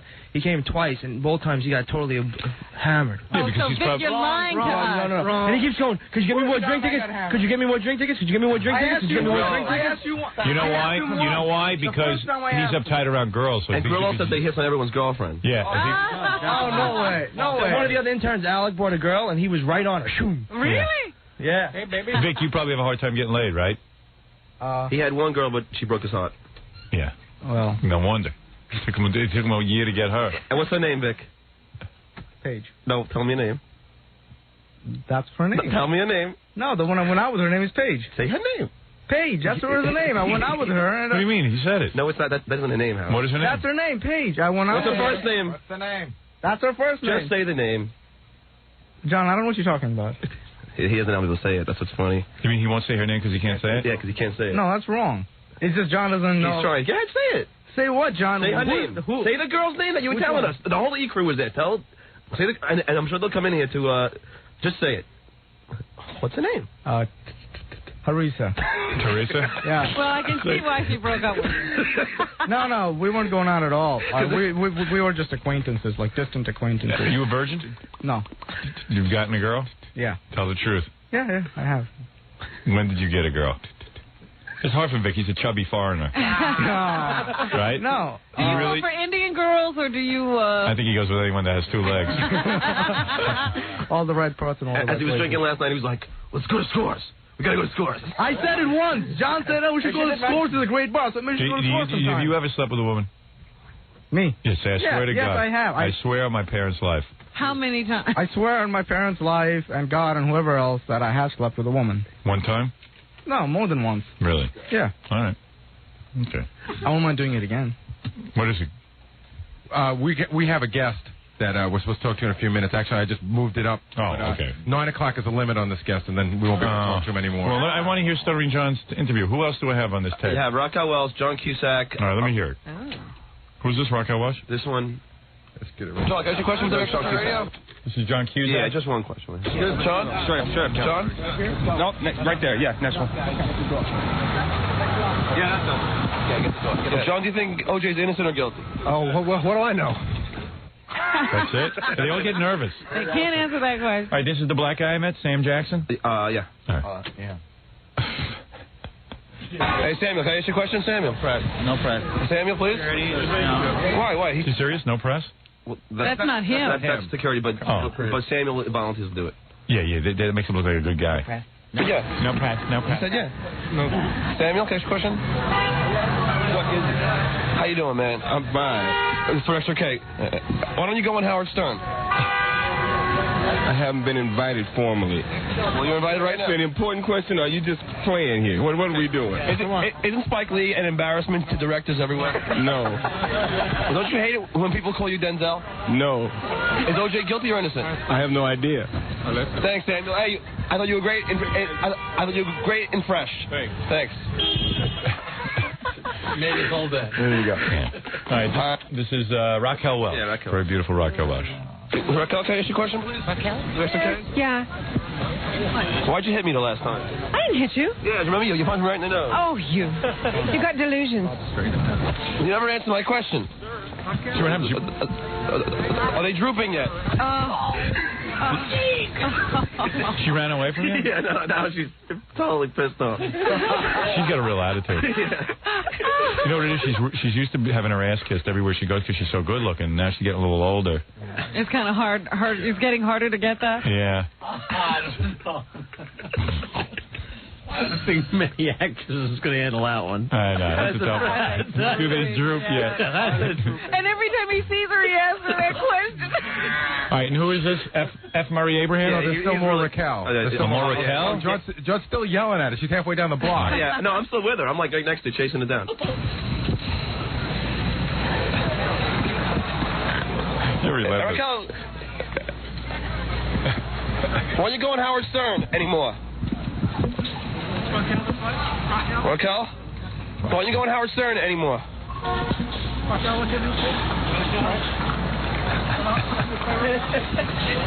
Raquel, you think Rosie O'Donnell's been getting your parts? Frank, right behind Oh, man. Oh, Raquel, we're having fun. Howard Stern. Yeah, what do you throw my name in there for? Your name. Yeah, Howard Stern. Howard Stern. Yeah, don't yell my name. You're there. Stuttering John, yell back. He starts yelling my name out at the worst moment. We're having fun. Howard Stern. Hey, Howard Stern. We're having fun. Howard Stern. Yeah, it's fun. So what happened? Was she real pissed? Yeah, she's. As soon as I said, "Are they drooping yet?" It was over. That was it. I mean, she just walked away when she heard that. Did she even look at you? So she was willing to answer your question after you said, "Why'd you hit me?" Yeah, and then as soon as you said, "Are they drooping yet?" she walked away. Boom. Dear. They're not drooping. All right, and finally, F. Murray Abraham. He hates me, right? I need to know what. Yeah. Yeah. You might want to save Why this would one, he Howard. hate 'Cause you? you're going to need to stretch out on this. This is about 2 minutes. And he's got a lot of things to say about you. Oh. Really? Yeah. But A soliloquy. It's funny. I was thinking of having him play my father in the movie, but now I guess he's out. Well, John asked him about that. Yeah. I also improv a question to him. All right, let me hear this. Can we do that here? Yeah, okay. Well, you know what? I don't know what to do. I know we have another. Who is this? Somebody wants to call in, and the guy from that guy Dershowitz represents O.J. Simpson. Oh, Alan Dershowitz. See, he was due at 8:45. I moved him off to 9. So maybe we'll just blow him off. Who wants to talk to him anyway? Well, is he a cool guy? He seems okay. Will he answer some O.J. stuff? No. He won't? How can he? They're in the middle of a case. He probably won't be able to talk about Don't it. I want to ask him if they can put me on the list to go visit O.J.? Yeah, you do want to ask that. Yeah, Because we'll fly out for that. We'll fly out for special. He's not going to put me on the list anyway. How do you know? Isn't he the lawyer that O.J. hired just to have him sitting there? He doesn't even do anything? Yeah, he also... And that is F. Lee Bailey. I don't even think he's sitting. He got Klaus von Bülow off the hook, which was amazing. Yeah, big deal. Really, big deal. He was Leona Helmsley's lawyer. He just wrote... Yeah, she did great. He just wrote this book about, everything that's wrong with the court system, and I just looked at this one chapter where he talked about this anti-Semitic judge that used to come out all the time when Dershowitz was in court and go, okay, let's go light the ovens. Oof. Really? Well, he's very Jewish, He Dershowitz. also... he's got a name that's very Jewish. He also represented Mike Tyson. Oh, did he? Good job. Not that time. I think he got the appeal. He always gets the appeal. Yeah, he got Tyson after it was too late. Yeah, I don't think there was much you could do for him. I mean, the best thing he did was get off Klaus von Bülow. I don't get. That was a wild job he did there. He even got a movie about that. Yeah. I don't know, man, but hey, what's the guy hassled? He's got it he has to be somewhere or something? Yeah, I think he's on a schedule. He's very busy, does a lot of interviews, and does, has a lot of cases. So you want to quickly get him on the phone? Well, he'll be calling in any second. All right, let me take a break. He would give us his number. Did you fart? No. Did you fart? No. I didn't. I smell it bad, man. Yeah, he who smelled it dealt it to. All right, we'll be back right after these words. So anyway, real quick, because we got about a million things to do, but Stuttering John ran into Charles... Hero of the Stupid. Charles Oakley. How did he run into him? Well, Charles Oakley had a book signing, actually. He did? He wrote a book, too? Well, no. He was... No way he wrote a book. He was starting Men's Fitness Magazine as a piece in it. Somebody wrote about him. But, Robin, much like you, he was a half an hour late. How dare you? It wasn't on purpose in my case. Oh, okay, great. So I'll be on time tonight. Was anybody online? About 12 people. Really? No, because you got to ask him a lot of questions. Yeah, well, it was in Penn Station, and it was just Why would he sign a magazine article written about him? I don't know. What's the... He must have got some money for it. Oh, okay. Because I know right before I did the interview, the guy from the magazine gave him a free watch. Charles Oakley reminds me on this tape, because I listened to it, it reminds me of the guy, the National Lampoon bit, Egger McMuffin. Remember that one? Egger McMuffin. Pretty funny. Here's Stuttering John and Charles Oakley meeting. Charles, can we ask you a question? WXRK Radio. For who? WXRK Radio. About to understand first. What's the question? She said it was all right. Huh? She said it was all right. Okay, go ahead. Okay. Do you think that Hakeem Olajuwon got good from chasing tigers? He got what? Do you think Hakeem Olajuwon got good from chasing tigers? I don't know. I can't really say. I don't know what he chased. I don't really know a lot of background on Hakeem. What do you think about OJ, innocent or guilty? I don't know. Can't comment on that. Who was more annoying? Who was the more annoying fan, Spike Lee or Woody Allen? Neither one bothered me. Pretty wild, huh? This guy's trapped with Stuttering John. He gets the joke. Yeah. No, he doesn't. No, he doesn't. He doesn't know at all. He doesn't know any of it. Of course he does. Do you think that Pat Ewing has a career after basketball as a male model? No comment. You ask me all you weird questions, man. You don't ask me the question, ask me some reasonable questions. Okay, how do you answer the charges that Pat Riley is arrogant? I can't answer that. Do you ever say to yourself, boy, do I have a dumb job? I don't answer that. Okay, man, come on, you want to ask me a question? You ask me all this stupid Next. All right, Charles, thanks. All right, bye. Big fan. Why you asking all that stuff? What is it, answer something important? Yeah. You're a basketball player. You missed it. Oh, man. Why are you asking me that stupid stuff? I just tell him that it's you, and watch you. This is the Howard Stern Show. Well, that's why that's stupid. All right, take care, Charles.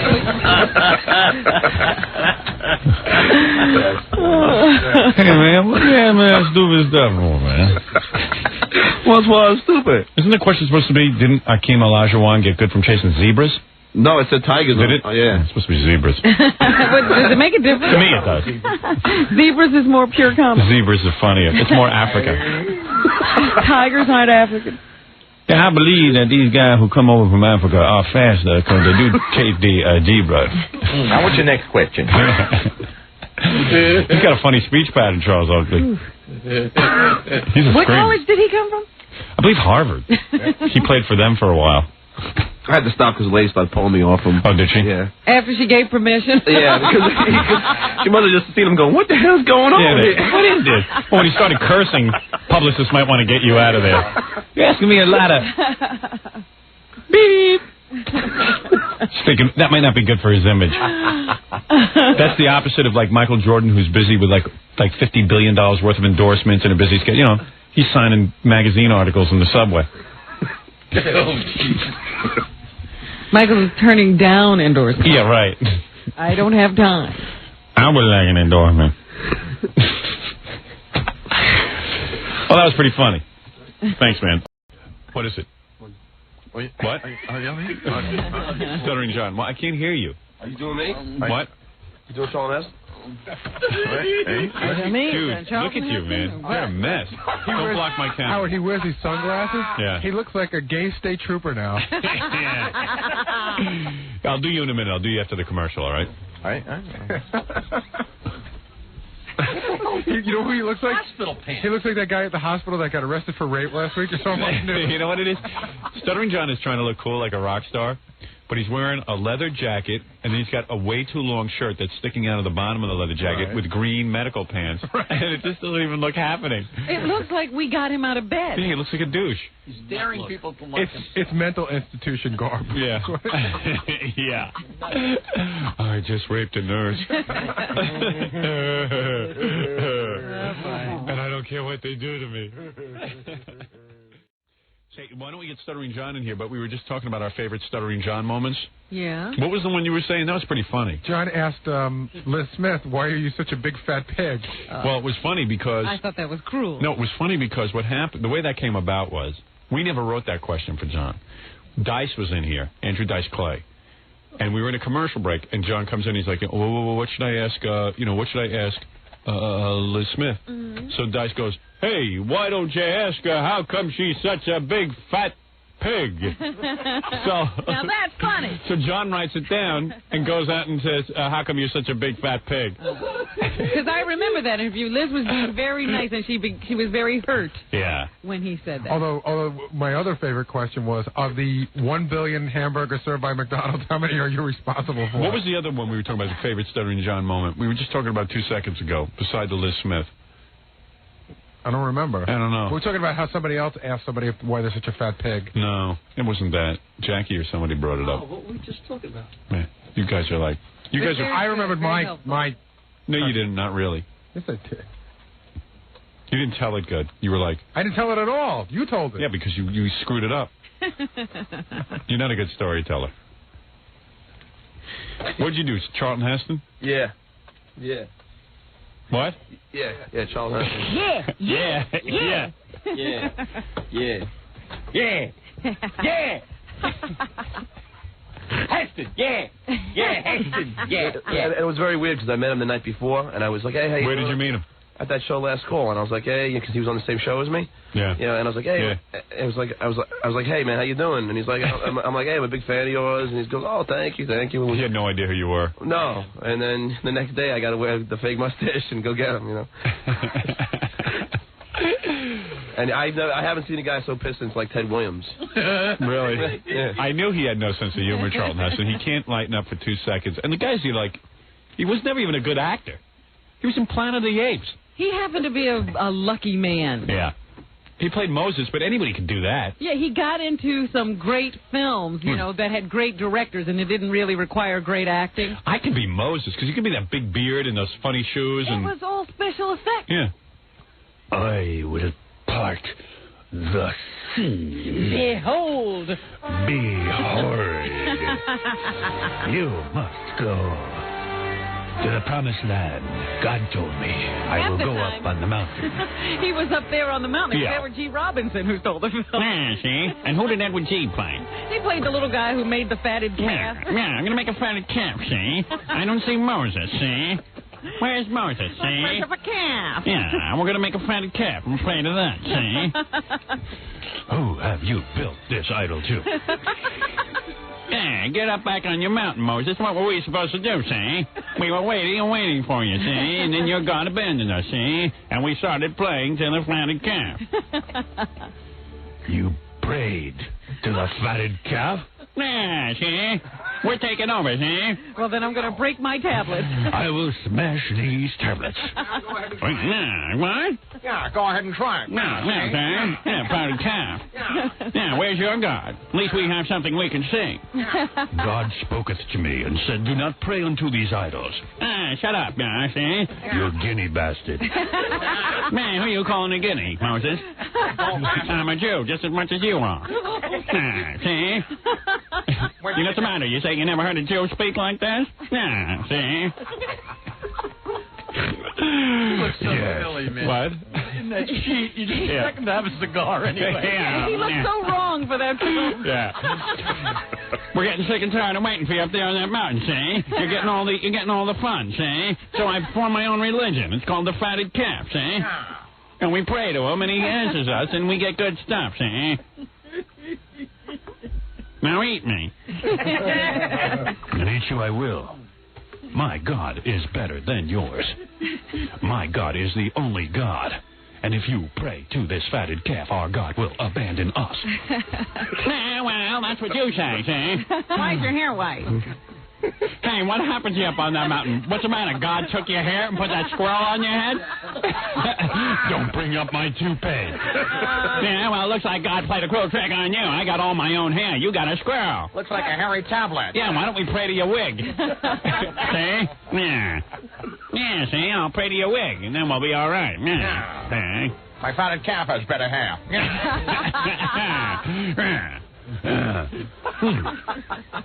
We had cool hair questions for him, too, but I even crossed them off because I knew Charlton Heston would be a hard-on, you know, and he would just, like, not even, you know. He wouldn't get the joke at all.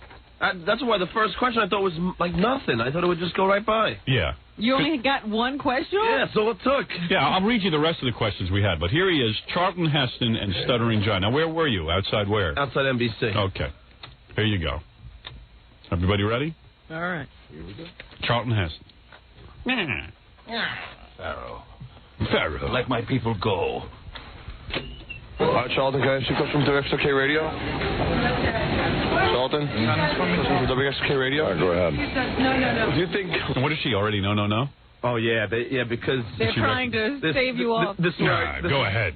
This is the same place I got Chevy Chase, so now they're like... Yeah, but here's the guy. I don't think anybody asks him questions anymore. They should be thrilled that he has someone asking him a question. And you got to call him Charlton? Well, all the autograph seekers that were around were very angry I was there because Charlton doesn't like to be photographed. Yeah, and what is Charlton? What is that name, Charlton? Charlton? Charlton. Yeah, Charlton, say. Yeah, at least my name's Edward. Moses is a better name. Moses. Charlton. Yeah. Is that like Charles? Do you call him Charlie, or you got to go with the whole Charlton? I don't think there's another Charlton on the planet. That's going to be my prodigy ID now. Charlton. Who's Charlton? I don't know, but... Don't you feel stupid saying that? Charlton. Hey, Charlton. Charlton. Charlton. But so all the autograph seekers are running to him because they know that Charlton doesn't want to be photographed, so they want to get the autographs before he just gets so pissed off he leaves. All right, let me hear. You can't photograph. No, he doesn't want to be photographed outside of the studio. Have you seen him? And that young man's hair, he's got 12-year-old hair. And he walks like he's got a load in his pants. Yeah, I know. I saw that on Saturday Night Live. He's got like that spare toupee. You know what else about him? He's got that thing happening. He might have a load in his pants. Where he almost looks like when he smiles, his whole face is going to retract. Yeah. And his teeth come out. Well, I saw him on Saturday Night Live, like he's like pigeon kneed or something. Yeah. He's got his knees like this, and he's like... like a duck. What is that? Like a duck. I never noticed that. If you saw it, Robert, you'd realize. I have to see it. I saw it on Saturday Night Live. Oh, man. I didn't think anyone else I noticed it. would have noticed it. Oh, yeah, it's very noticeable. He's like shaking his ass. He's like, what happened to the guy who was on Planet of the Apes? You know? Turned into an ape. It also seems like he's got one of those toupees that's allergic to his head. Yeah. Because the hair's always sticking out. Yeah. It's sort of like says, I don't want to be on your head. I wasn't born a squirrel to be on your head. Get a cap. All right, let's hear this. Ronald Reagan remembers... Whoa. Here we go. Walton? From WXOK Radio? Go ahead. No. Do you think Ronald Reagan remembers who you are? Thank you, Joe. Could you please? Why? He's not doing anything. What's that? That's outrageous. Jesus. What? Oh, what? Outrageous. Why? It's just a problem. Get away! Who are you with? What did you do you're with? We're scare us. We'll call the cops right now. She just screamed at me like a witch. Are you kidding me? Hey, somebody else? How you doing, buddy? Take care, Charlton. Who was that screaming? What happened was... I thought that was Jack. No. Charlton grabbed the mic and rammed it down. So he held it like 3 feet down on the ground. Yeah. So that's why you hear old mufflers like, you're outrageous. And then he pushed me. Really? And then these two little like Siamese twin publicists came up to me and went yeah, and started screaming at me. Really? That's what you hear. She goes, yeah. Like she had like an anxiety attack right in front of me. Get away! But she didn't even do that. She just went, yeah. Listen. Yeah, it's like unhuman. Sounds like the Omen. I hear him. He's like, get away. You're outrageous. Well, yeah, he actually pushed me, Howard. I mean, like really. Really? Yeah. Like, you were in your rights to sock him back. You know. Imagine you beat up Charlton Heston like a 900-year-old man. His face would have cracked. Yeah. Could you please? Why? He's not doing anything. What's that? That's outrageous. Jesus. What? Oh, what? Outrageous. Why? It's just a problem. Get away! Who is that? What did you do you're with? Wait a second.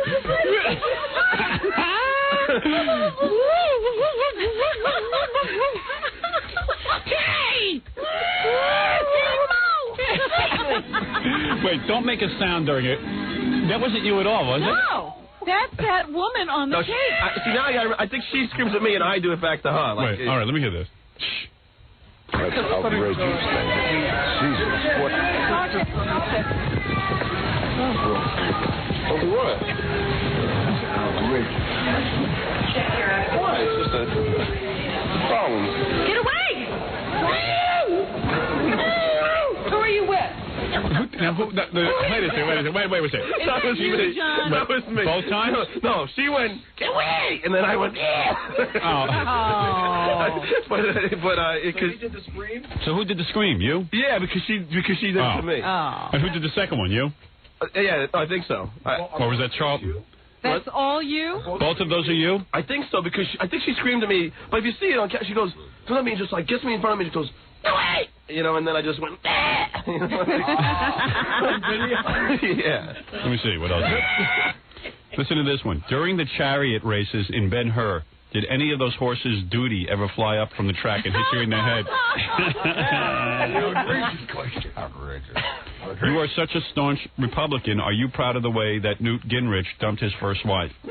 Then, I wanted to ask a hair question, but I didn't want to. I had to veil it. You know, I didn't want him to say, "Hey, what kind of squirrel are you wearing on your head?" So I'd be like, "Why didn't Yul Brynner ever wear a toupee?" Oh. Very funny. Yeah. But that he would get mad at. I couldn't believe he got mad at this question. Do you think O.J. is guilty? What do you think should be done about the black crime problem? Do you think this guy, then he was going to hold up a picture of Gary, escaped from the Planet of the Apes? Here's a good one. Can you urinate in front of another person? Sort of out of left field. If you made the movie Moses Visits the Planet of the Apes, would you play two parts? You know what? What? I don't think you said one question that wouldn't have pissed them off. I know. Did people curse on the set of the Ten Commandments? Outrageous. What's the biggest miracle, the burning bush or Roseanne finding someone else to marry her? But the whole time that you hear that muffle, yeah, was him holding the mic. You know, I mean, that's why it's all as an audible. All right, so are you. No, seriously. No. Do you how long it is that it's muffled? The whole time he's holding my hand down, so I couldn't raise the mic. He's a pretty strong guy. All right, I'm going to watch it on the E! channel. Yeah. That's going to be a good show, because we got that videotape. I want to see the screaming episode. Yeah, me too. Cool. Get away! Get away!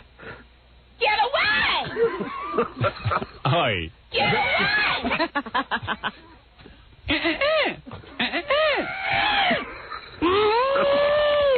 Get away! Hey, Mo! Get away from there! Why, you? Get out of here! Hey, Larry! What's the matter with you? Hey, Larry! Hey, I just peed on my shoe. Get away!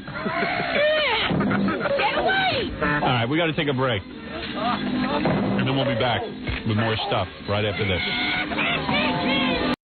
Okay, you want to do Stuttering John here? Yeah. All right, let's get him in because this is important stuff. This is really, really... We have had a long-running feud with Chevy Chase for no apparent reason. Can't end it. Yeah. Not looking to end it either, by the way. Not really interested in ending it. There have been approaches. I mean, the time that Bells was in. Yeah, we tried. We tried to call and mend fences. How did it start with Chevy Chase? I don't even remember. I know exactly how it started. He was on the satellite in a break of Larry King or break CNN, and the commercial started going, what is it, this Howard Stern? I don't even think it's funny. Chevy was in a break on the Larry King show, and Chevy feeling insecure, because Chevy's not funny. I mean, it's painfully obvious now, but even back then it was obvious to me. Chevy's just not a funny guy. There's something irritating about him, and he had one good season on Saturday Night Live reading the news, but other than that, he's never really been funny. He's the Emperor's New Comedian, and I think he never did stand-up or anything like that, or did a funny show. He just kind of started thinking he was funny. He lucked out and wound up in that movie with Goldie Hawn. Yeah. And the guy in Arthur. Yeah. What's his name? Dudley Moore. Dudley Moore, yeah. Those are two funny people. Yeah. He just happened to be sandwiched between them, and then he thought he was funny. Yeah, some guys got funny. And that's the same thing with Saturday Night Live. You start thinking he was funny because Belushi and Aykroyd were funny. Yeah, all the other people were funny.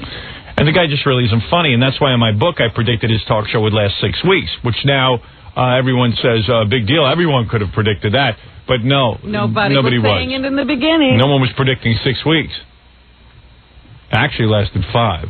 I gave him an extra week. I needed a little buffer there. I thought it would actually go 6 weeks. See, on The Price is Right, you would have lost anyway. I know, I went over. So then we, I don't know, so Chevy said this, and I tried to call him, and then we got into this. Chevy! Who is this? It's Howard. It's Howard and Belzer. We're live on the air. Hey, Chev. Howard and who? Belzer. Richard. Howard Belzer? And Richard Stern. Howard Stern and Belzer. We're doing our radio show. Trying to talk to you. What are you bad-mouthing me for?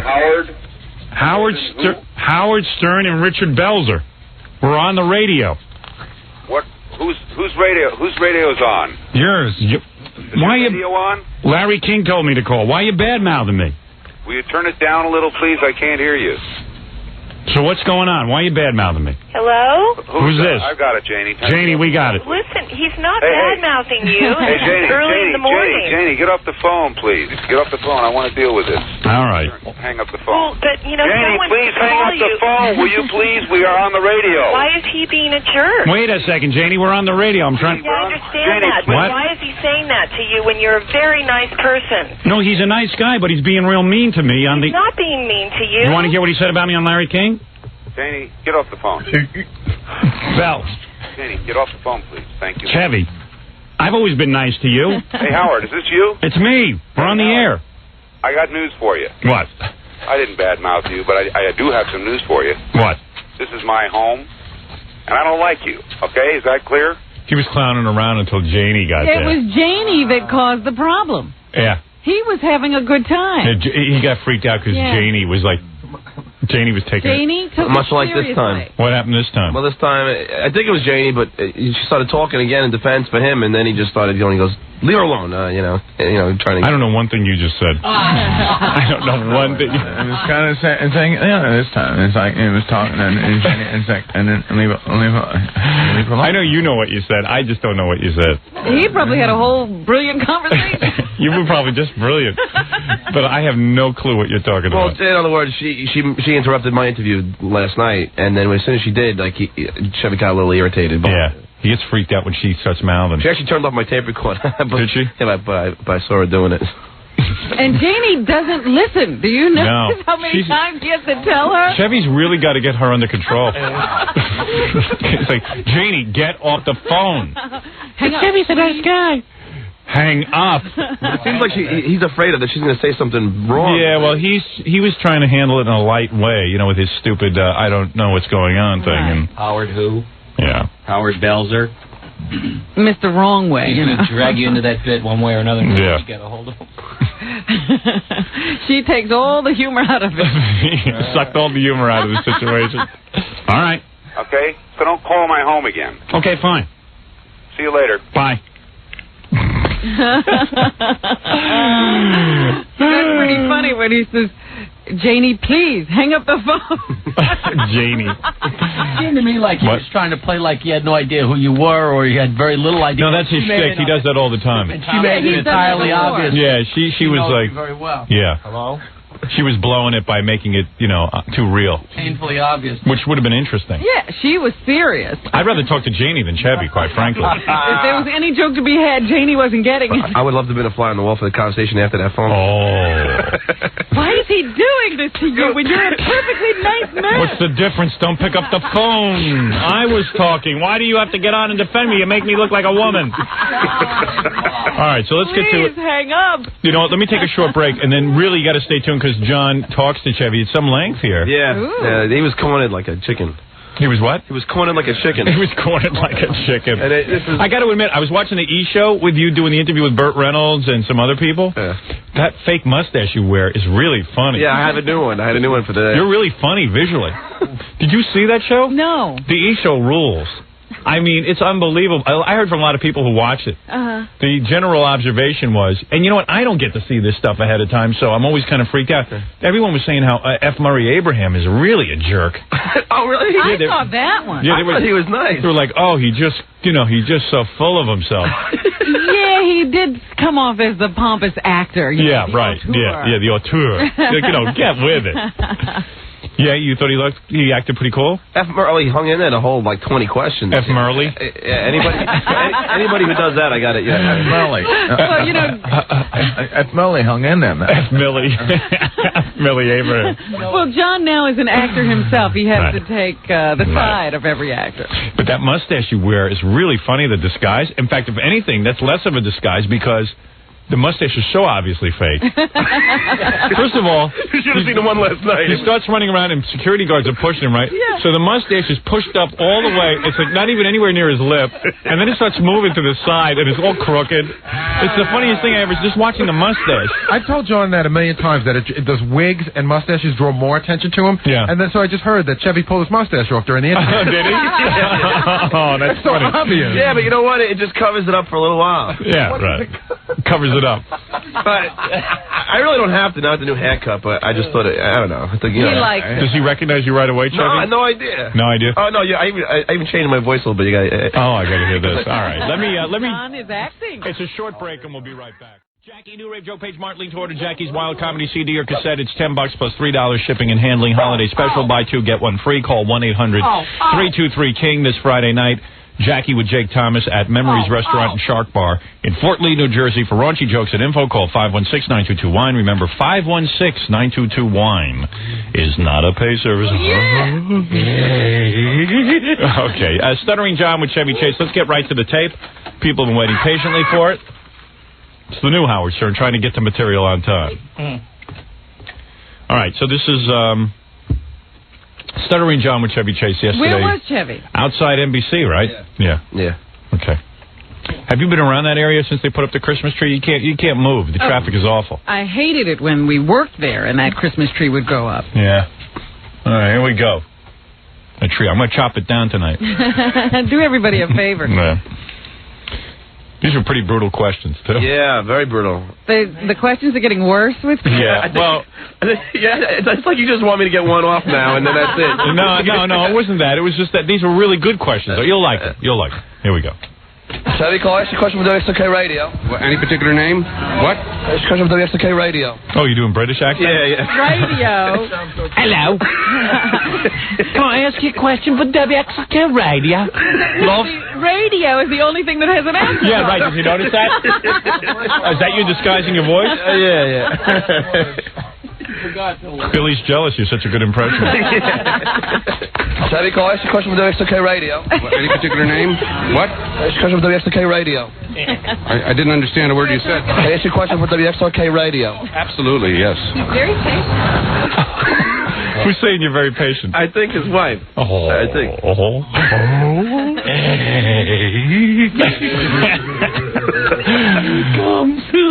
it comes. Were you high when you said you beat David Letterman? Was I what? High when you said you beat David Letterman. What do you mean high? No, stoned. What do you mean stoned? No, wasted. What do you mean wasted? Did you think you'd ever see the day that Garrett Morris is more happening than you? Oh, you want me to do this? Sure. Chevy? Oh, I'll send it to you. Sure. Oh, so now he's ignoring you. Yeah, there's a lot of autograph seekers. All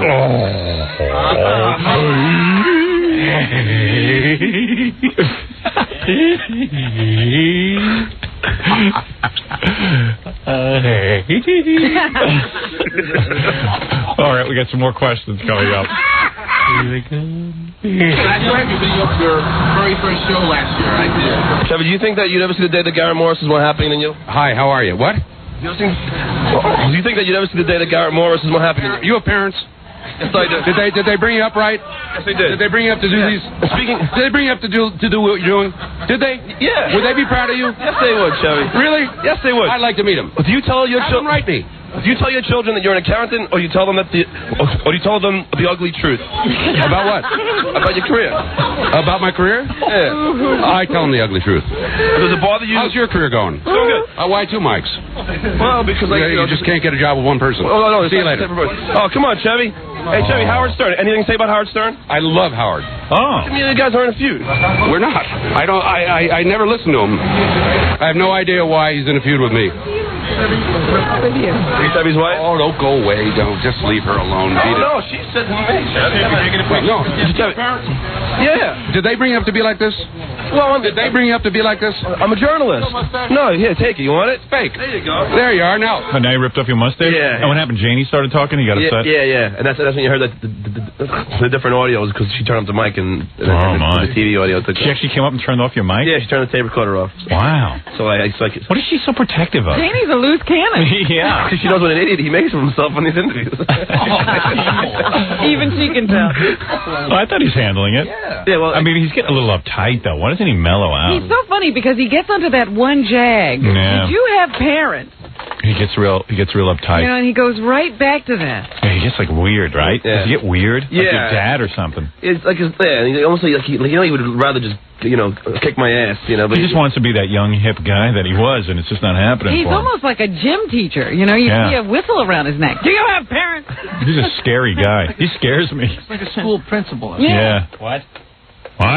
What'd you ask? My career? What? Yeah. Did they raise you to do this?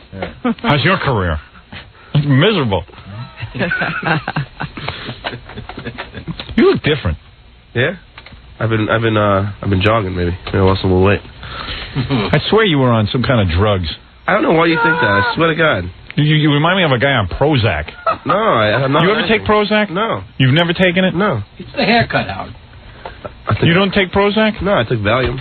His eyes look classy. I would bet $1 million you're on Prozac. How much would I bet? No, I didn't say I'm going to bet you. You're the one. You know the answer. No, you big dope. I promise. You never took it? No. In your whole life, you never took Prozac? No. I thought about it when they said I would do better at what I do. Who told you you'd do better at what you do? I read a magazine where they said that I could be a better, they say people who golf better, and people who... On Prozac? Yeah. So you're going to be a better what? Well, yeah, what are you good at? You're going to be a better parolee? I mean, what are you going to be better at? I thought maybe I could just do better at whatever I do. What do you do? He hasn't figured out what he does. But you never tried it? No. I don't believe you. I think you're lying to me. Say, I swear to God, I never did. I swear to God, I never tried it. I never did Prozac. And you don't have anything crossed over there? No. Oh, yeah, my legs, but that was even beforehand. He'd be a better idiot on Prozac. I just thought I could, play guitar better, maybe, Really? Yeah, Is there something wrong with your guitar playing? Yeah, something must be pretty awful about it. I don't know, just whatever, When did you consider doing this? Well, I read this magazine article. Robin, you remember. Hold on, I'll get back to this. I want to hear the rest of your interview. Yeah. Wants to fine-tune his stutter. What's your real name? I'm Stuttering John. Well, you're not stuttering now. Yeah, I'm doing pretty good. I'm still nervous, though. Yeah, I don't blame you. Let me ask you. Does it bother you that not only did you fail, but no one even remembers or cares that you failed? No. That's what I was going for. Do you feel proud that Cops and Robertsons was one of the biggest Hollywood failures of 1994? Very proud. Thank you. How do you handle the fact that Conan stinks and he did way better than you? I have no idea who you're talking about. I thought that Conan the Barbarian was one of the best pictures I've ever seen. Did you get a picture of the Chevy Chase Theater, or did it change too quick? You have psychiatric problems. Did you get a picture of the Chevy Chase Theater, or did it change too quick? Oh, man. You guys are going for the jugular. Well, he pissed me off, man. No, he says he loves you now. Never listened, but he loves you. Now I'm feeling kind of bad for him. I think the guy's shipwrecked. He's down for Yeah, maybe we'll just back off. We usually throw in like one question, like that whole list. Yeah. Who thought he'd talk to him? Who knew? I thought you'd ask him one question and he'd run away. I didn't realize he'd get trapped somewhere. Yeah. Chevy, good day, Chevy. Good day. Good day. Good day, Chevy. His accent. So you lost your mustache? No, he tried to glue it on my microphone when I was interviewing him. Who told you to go on Prozac? There was a magazine. Yeah. That what magazine? Mad? No. Magazine. It was like a magazine, and I think Gorilla had in the back, and it was saying how you're better. Like anything you do is Don't better. you realize that there are people who kill themselves from Prozac? They get completely wacky. Why would you put yourself on a drug? Well, no, I mean, listen, I smoke pot. I mean, what's. Yeah, he's already on drugs. Yeah, that's true. Might as well do a drug that might make you a better guitar player. But there's a big difference between pot and Prozac. I mean, he's already on pot. Might as well alter his entire life. Try every drug. I mean, no. I mean, what? You've never experienced just saying, hey, I just don't believe there's a drug that can make you better. Well, it also says there's always side effects. Well, it also says that it would make you happier. Oh. Really? And you're not happy? Well, what have you got to be unhappy? Well, go answer your own question. But just like go interview yourself. Well, the whole thing, like the whole article was headline, the wonder drug. What? The wonder drug. Like, yeah. Well, it's only it's for severely depressed people. Maybe they have no alternative, so they put themselves on some medication. But you, I could have sworn you were on it. No, I've seen people on Prozac. You've been walking around every day and thinking. You don't have any in your apartment? No. No. You don't keep a bottle of it? No. No. Okay. You don't have a bottle of Prozac in your apartment? No. I'm telling you. Want to buy some? You got it in your pocket now? Where is it? You don't keep a bottle of Prozac in your apartment? No. You have never kept. Have you ever kept a bottle of Prozac in your apartment? Well, I did get some at one point. Oh, you did? But I didn't take. You what did? Are you talking about? Now, where did you? Now, what do you mean? Now, what do you mean? What do you mean by that? You got I some. did. Yeah, I did go to a friend of mine and get some. You scored some illegal Prozac? Yeah. Man, oh man, Don't you have to get that from a doctor? Yeah. And did you try it? Yeah. Oh, you did? So why did you tell me you never took Prozac? I knew you were on it. I know. No, I wasn't on it. I swear to God, it was only one. What did you do? I took it and nothing happened. I said, you wanted to get high off Prozac. Wait a second. So you took... Wait a second. Let me get this straight. What is it, Gary? What is it? I was about to tell you that Roseanne and her entourage are here, but this is way better. Yeah, I know. I did actually try it, yeah. What happened? Why did you lie to me and say you didn't try Prozac? I just, should I tell you that I take mescaline too? It's mescaline. If you're going to take it. Mescaline. Maybe you took the wrong drug. But I swear to God I'm not on it. And it was a while ago. So you took a Prozac. It was around the same time that I got that article. Right. How did you get it? How did you get it? You took a Prozac. I don't want to tell you. You took one Prozac? No, about 3. You took 3 at once? Yeah, maybe even 4. You took 4 Prozacs at once? You just popped them in your mouth? Yeah. What happened? You took the first one, nothing happened. Yeah, so next day I took like 3. Oh. So you took 3 at once? Yeah. But I swear to God, nothing happened. Yeah, right. You didn't get happier and you weren't better. No, actually, I didn't feel anything. I felt like I just took placebo or something. Placebo? Yeah. What is that word again? Placebo. Oh, placebo. Okay. So then I gave up on that and. How do you know it was Prozac then? Yeah. Maybe somebody did give you placebo. Yeah, maybe it was a placebo. You got beat, man. You got beat. Yeah. Nah, well, it could have been. All right. So, in other words, you were on Prozac. No, I wasn't on it. I tried. Okay. That's what. Don't lie to me anymore. Bottle, Howard? Who knows? How many Prozacs did you get? I don't know. I don't remember. I see. Was it a lot or was it a little? No, it was a little. All right. I thought you were on it. No, it wasn't. I could tell someone. I could tell. This is about 4 months ago. I can tell. Yeah. This is about 4 months ago, maybe 3 months ago. Yeah, so how did I figure it all out? I know exactly how you figured it out. You don't know anything. I know exactly how you don't know a thing. I'm going to throw you right out of here. I have. Don't you lie to me. Oh, You did a good interview with... yeah, I know. Thank you. Believe me, I'd be on Prozac if I had to do those interviews. Very good. I have to talk to Roseanne. There's a lot of things going on with her. Now, go take your drugs. Go take some Prozac and calm down. Talk to Roseanne. She's taking Prozac. She got off of it. She got off it. Roseanne took Prozac, right? Yeah, she was just talking about the side effects of it. What is it? Well, I didn't stay for it. She just said that somebody sent her a book that tells her the weird side effects, and she said she had most of them. Some people kill people on it. Well, no, that's not Prozac, I don't think. Yeah, I'm telling you, they go so wide, they kill themselves. I heard you cut your hair. What is it, Ralph? You took Prozac? I'm thinking of getting on it myself. You want to be happier. I had a friend who took that. Yeah. Don't block my camera, please. Prozac. And he almost killed someone. I mean, really? He lost it. Yeah, but that's if you take it constantly or something. You know what someone told me happened to them when they took Prozac? They married Tom Arnold. All right, let's take a break. And you actually told that joke out in the green room. Oh, she did. One of the side effects is you pick bad marriage partners. Yeah. Do you want to read the other questions that we had from? Yeah, well, we'll get to that some other time. I know people want to kill Ralph and they're not on any Prozac. I'm like afraid to go back to the office. Why? Because it's weird. What, with John? No, yeah, John taking Prozac, sort of a strange thing. Why? Yeah, you never know if you might go off. Yeah, you're not going to go off, are you? Top 3 of them when you don't know what they could possibly do. No, I knew what they would do. What would they do? It's supposed to just be like, well, I thought you're supposed to be in like some good mood all the time. I'll have to ask Roseanne this, but I think 3 Prozac is a pretty heavy dosage. Yeah, let's go take ecstasy. What? Have you taken? Well, Gary, have you done cocaine? No. You've never done it in your life? You freaking liar.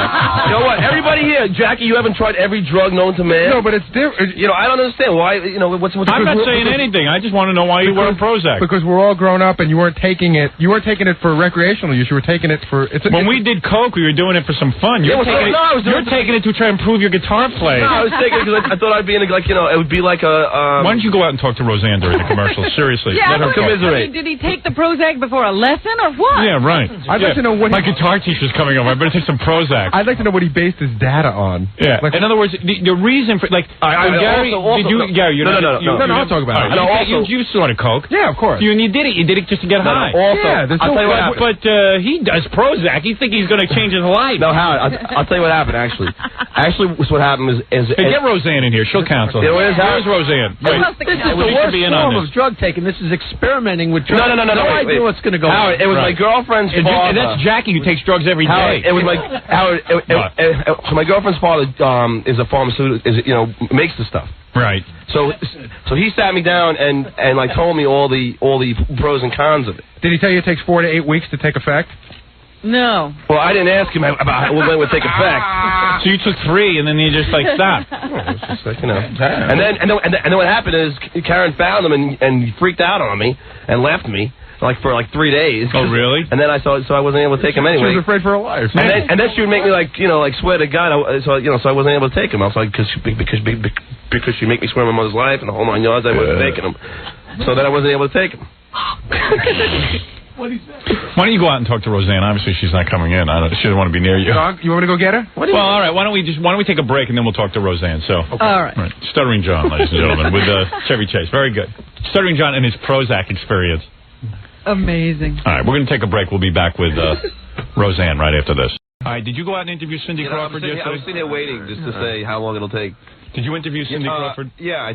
Oh, I attempted to, yeah. Right. Now, listen to this one. This is a great setup. I didn't know what Cindy Crawford was doing yesterday. She was at a fundraiser for pediatric AIDS. Pediatric AIDS. Oh. So that's not only just for AIDS, it's for children with AIDS. And a kid makes a speech right before Cindy. Oh. I think from now on, John should get the information, not just who he's interviewing, but where. Why would that really influence us? Howard, it was for dishes. It was for dishes. It was called. It's for people, supermodels against pediatric AIDS, but that was... Yeah, listen, Cindy's there. She don't have a brain in her head. She doesn't know why she's where. They tell her where to go. She's a person who handles it. She don't know what she's doing. So, the guys of oh, no, you could ask me questions. It's something less serious. It's all baloney. You made the event, believe me. She's still talking about it today. That's right. Everybody's so damn serious. They got supermodels for AIDS. They're the ones who cause AIDS. I look at those pictures. I got to have sex. Somebody told me that they were talking to Cindy after the event. Yeah. She was like, how does he get in? Who the hell let him in? Yeah. She feels so important. No one could care less about her. Tell her to mellow out. We should ask her what it stood for. Yeah, she doesn't even know what pediatric means. Big empty-headed nitwit. Yeah. Can you spell pediatric, please? To do with your foot. What was the... all right, so you get there. So I get there and, have my disguise on, and I'm hanging out, and then, so they're all making these, sad speeches about pediatric AIDS, and I swear to God, Howard, I've never felt this uncomfortable since Joey Adams. I said, well, I really felt like I had a gun. All right, now, did he have to yell out these speeches? Yes, he had to yell it out. It was a press conference. In front of 100 people, and they're all making speeches about how AIDS is bad and pediatric kids are dying. And, and I'm like, oh, man, I am the Antichrist, man. Oh, man. Well, you could use... I guess you could use your own thought process and say, well, maybe I won't do anything. This might be a bad time. No, or is it when he's uncomfortable, it's good? Yeah. But you know what? That's what's good about him. He's a robot. He'll ask any question. He starts using indiscretion. Then we're ruined. Must ask questions. But in my head, I'm saying it's only a joke. We gotta go for the joke of it. It's only a joke. It's only pediatric age. It's funny because for all your joking around on the show, what you do, it really is. I was talking to John about it yesterday. In the back of his mind, if he doesn't ask those questions, they're Stuttering Vic waiting to ask. Right. And that really is making it right, John? Yeah, no, it's true. I'm waiting for you. You mean you might have backed out if Stuttering Vic wasn't waiting? Yeah, if I didn't have the pressure. Forget pediatric age. Vic is standing behind. And he knows me. I would have held it against him, and I would have used Stuttering Vic. Right. That's right. He's absolutely Vic's a lot scarier disease to John than AIDS. Yeah. I know. I'd be really honest to tell you that I'm sweating more before I'm asking these questions. I'm afraid you're going to get thrown out earlier now. So. Right. All right, let's hear Stuttering John with Cindy Crawford, supermodel. We had some good questions, too. Yeah. So how many did you get off? Well, let me just set it up. So she gets to the mic, and they told us that there would only be...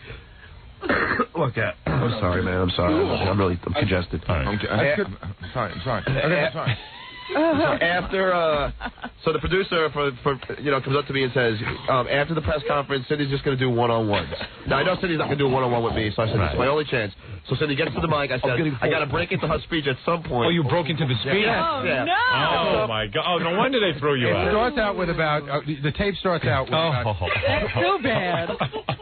In the middle of this AIDS speech? Yeah. She don't know what she's talking. Someone wrote it for her, believe me. But it's still the idea. She's talking about AIDS and he's piping up. What you'll hear is... I thought you were asking in a press conference. Yeah, but it was right in the middle of the speech. Yeah, the press conference hadn't started yet. Oh, my. Oh, my.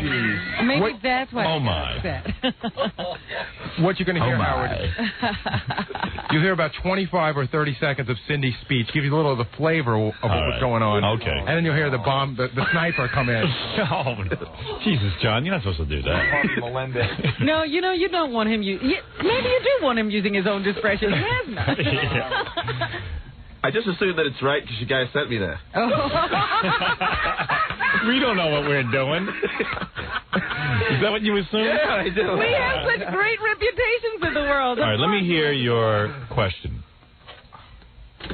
We're all women, and a lot of us either have children, not myself, but Marla, or plan to. So it's Who's Marla? Marla Maples is on the panel. Oh, boy. I was at her wedding. something that we, want to do everything we can to help stop and take care of the kids that already have it. So I can't do enough. I wish I could do more, and I'm trying to do as much as I can. And I didn't mean that, Bonnie. Cindy, what did you say the first time you saw Richard Gibbs? What did you say the first time you saw Richard Gibbs disappointing equipment? I just want to say thank you to Bonnie for doing so much work, and thank you all for being here. And What? That's a question. Oh, I didn't know that. I didn't know that. I didn't know that. Oh, my.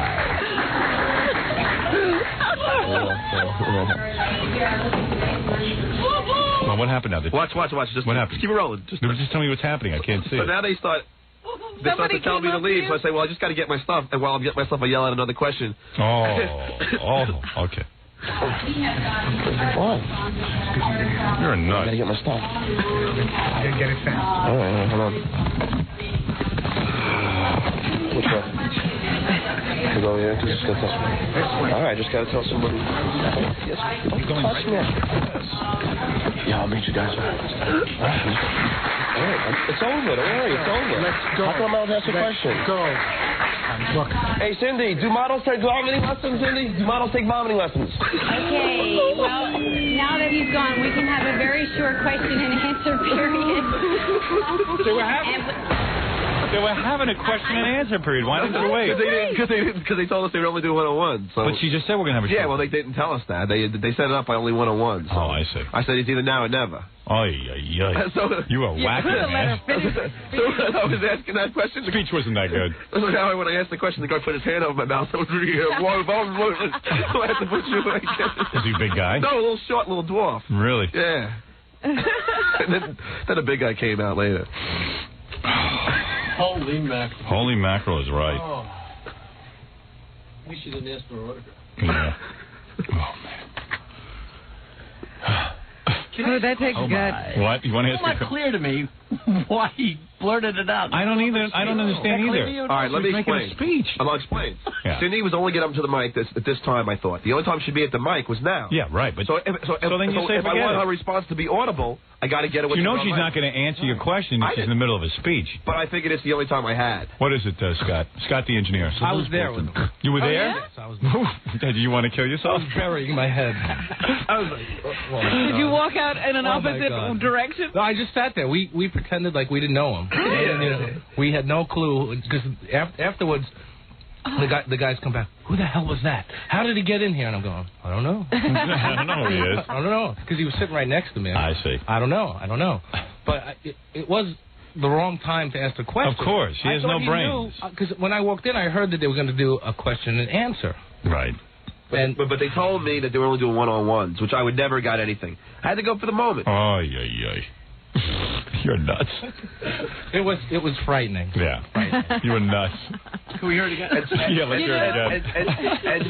Let me hear them throw you out. Scott was no help. Scott was calling me John the whole time, and I'm trying to go in disguise. Oh, don't blow the guy's cover. There was no one next to us. People, the walls have ears in those places, man. Okay. Stupid Scott's like, James Bond is undercover. And you go, James Bond. 007. I wanted to kill him. At one point I go, you shut up. Hurry up, John Howard's waiting. Excuse me, Hey, John, you got your question? Howard. Excuse me, 007. Howard, he walks in with a K-Rock jacket, a K-Rock bag. Oh, my God. I took it off. The guy sits there, makes up disguises all day and night, and you're wearing a K-Rock hat and jacket. No, not a hat. Look at me. I'm with K-Rock. Look at me, I'm with K-Rock if any girls are looking at me. We have I took off my hair. Stupidity is a requirement. Yeah, we have human grenades walking around all over the place. Everybody's whacked out. John, have you seen my K-Rock jacket? And ever since Scott removed his hair, now he's just wearing different hats. Right. Well, I wanted to make sure he wouldn't take the freaking hat off, because that would be a dead giveaway then. You know? Yeah, right. Bald head sparkling in the freaking... Hey, by the way, we have Scott's toupee on display this morning. He brought it in? Yeah, we have it on we have a special Scott head now that we keep in the studio. Hey, Ralph, bring in the Scott head with hair and cigarettes. So, you know what I want to hear? I want to hear as they're dragging you out. Yeah, well, you keep playing, because now... you don't have to... Yeah. Oh, here it is. Here's the Scott hair. Yeah. Wow. Thank you. See? There it is. You should only look that good. You should put a phone next to it, too. There he is. Yeah, can you get the mask? Oh, that's funny. Scott's funny. Scott's hair. And, that hair's going to outlive Scott. Oh, that's okay.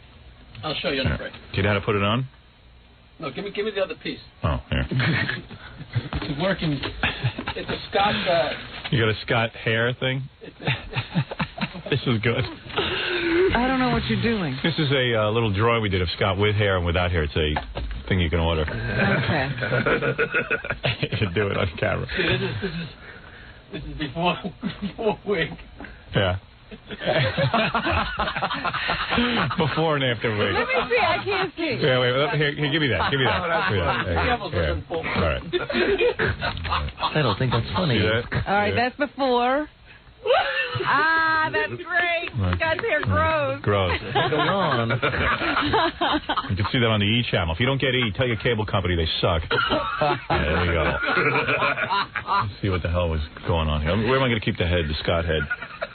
Scott, can you hold it next to your head while you talk to us? Yeah, just keep it next to you. John, just hold it next to Scott. Take the head. There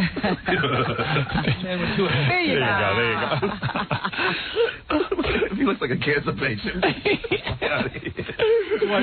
Which way to chemotherapy? Put the hair back on his head, for God's sake. Just for a second. Just for a second. Please. This is it. Wait, hold on. On top of the headphones. Should I take the thumbtack out? Yeah, take the thumbtack. Put the hair back on his head. Just while I talk to him so I can... There you go. That's better. Now leave that on while I talk to you. Oh, that's funny. Can you leave it on while I talk to you? It's disturbing to look at your bald head. It's somebody cut off the top of his Put it on head. top of the headphones. Oh, he broke your cigarette. Here's all it Can you tape my cigarette. Can you tape the hair to the headphones? Put it on top of the headphones. Put it on top of the headphones. Please, Scott, put it on top of the headphones. Let me check. Okay, show him. Do it, Jackie. Enough! Come on. Now, let him do it. Why is he so upset about his hair? I don't know. That's good. Please. It's good. All right, so, Scott, you were with him. What do I bother? I don't know. Like, you don't. Lift your headphones up. Oh, that's so funny. The man with the expanding head. Being scared. Show me. Get scared, Scott. All right, come on. We'll see that on the E channel. You guys, pre-up whatever's supposed to be on tonight. Put that on. I got to see it. Anyway, listen. Here's the point. Take that hair off his head, please. All right, take that off. It looks like an animal. All right, go ahead. Now listen to me. Listen to me. Let me hear what happens as they drag you out of the Cindy Crawford event. Okay. I am going to field the questions. Okay, I'm going. Yeah, I'm going. Don't push me. I'll push you right. Don't push me. I'll push you right. Don't push me. I said I'm going. I'm leaving. Don't push me. I'll push you right back. And you do your little pass. I will. Don't push me. I told you I was leaving.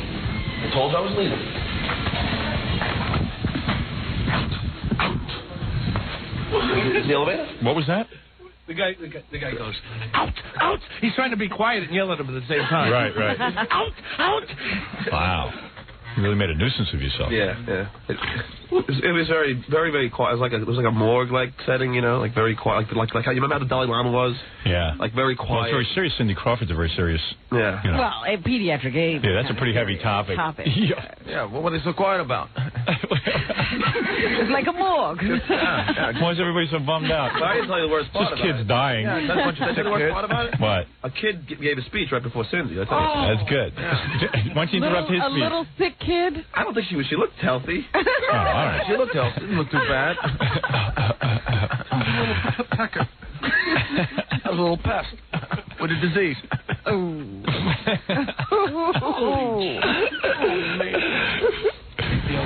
Thank you, sir. Civil, though. Thank you very much. Thank you. Have a nice day, sir. What are you mad at him for? He's just doing his job. Yeah, well, he's throwing me around. Well, rightly so. Look at what you did. I gotta say, I really felt bad this time. Well, you should have waited till a question and answer thing. Maybe you should have said, Cindy, I'm sorry, but... I have to do this. Here were the questions he was supposed to ask. First one was, what did you say the first time you saw Richard Gere's disappointing equipment? Number 2 was, do models take vomiting lessons? Have you ever had a face full of Richard Gere's... haven't you had a face full of Richard Gere's Dalai Lama crap? Do you and Richard have a good rapport? Can you spell rapport? Did you have a nose job? Fred says she's had a nose job. Yeah. Fred would know. I've heard. He's an expert. Do lesbians come on to you? Are you ever tempted to cheat on your husband? Do you do photo shoots during your period? That's a great one, isn't it? Would you have voted for Howard Stern for governor? Are you a supermodel? Is Carol Alt a supermodel? Do you know O.J. socially? Does your gynecologist send you love letters?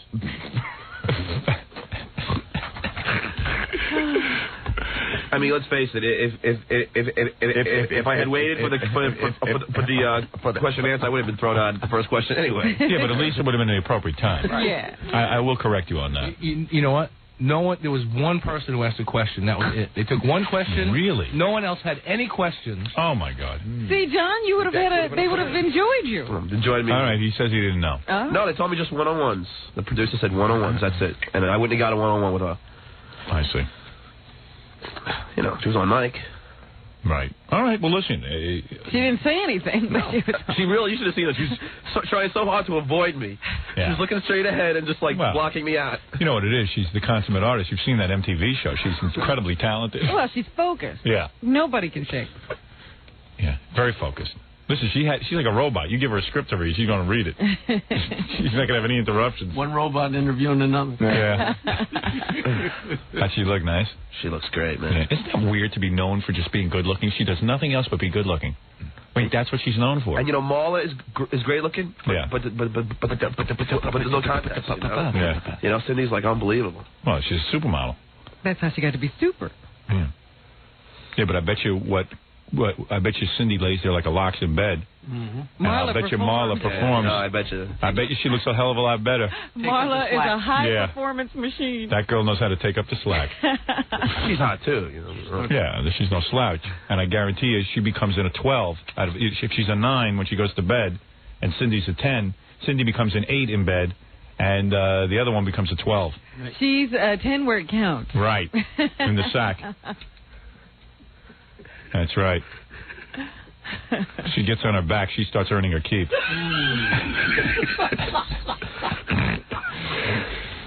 Can you sign that?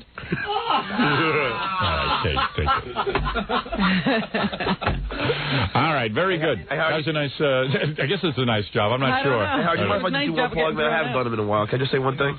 What? Can I just plug myself one time? All right, go ahead. I'm going to be at Lamar as my band this Friday night in Brooklyn. For more information, call 201-942-OUCH. Thank you. Yeah, no one heard that number. 201-942-OUCH. All right. Thanks. Thank you very much. All right, John. Stuttering John, everybody. Thank you, Scott the engineer. Are you used to it yet? No. I'm not either. I thought he looked better with the hair, personally. He looks like something's missing. Like half his head. He looks like Yoda. Half his Every head day is Halloween around Yeah. Yeah, look at him, though. All right, very good.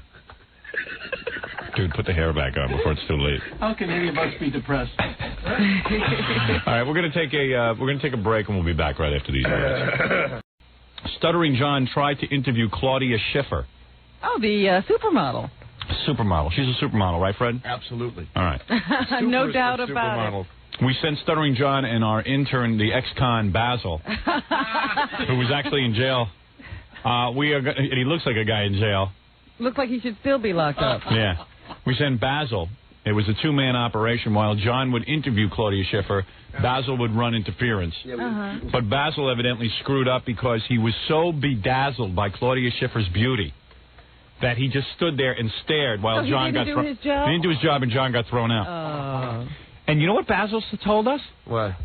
He saw Claudia Schiffer and was so eroticized. He couldn't get it out of his mind. He ran into a public bathroom and had to relieve his sexual tension with his own hand. He didn't do that. You did, right, Basil? It wasn't a public bathroom. I was at school. But it was a public bathroom in school. Yeah, well, I mean... Yeah, other classmates go into that bathroom. Yeah, you didn't know that? I didn't talk to you afterwards. I left. I was like, I gotta go. What happened? You saw... Well, tell me what happened. What was your assignment? Yeah, let me tell you. He told me to hold the revolving door. It was a revolving door technique. Right. Which is when she walks through, she usually comes through first, the celebrity. Then I want him to hold the revolving door so her publicist can't get through. Right. So I'm stuck with Claudia alone. Right. I did that with Aunt Margaret. So all that Basil had to do was hold the door. Yeah. All right. So what happened?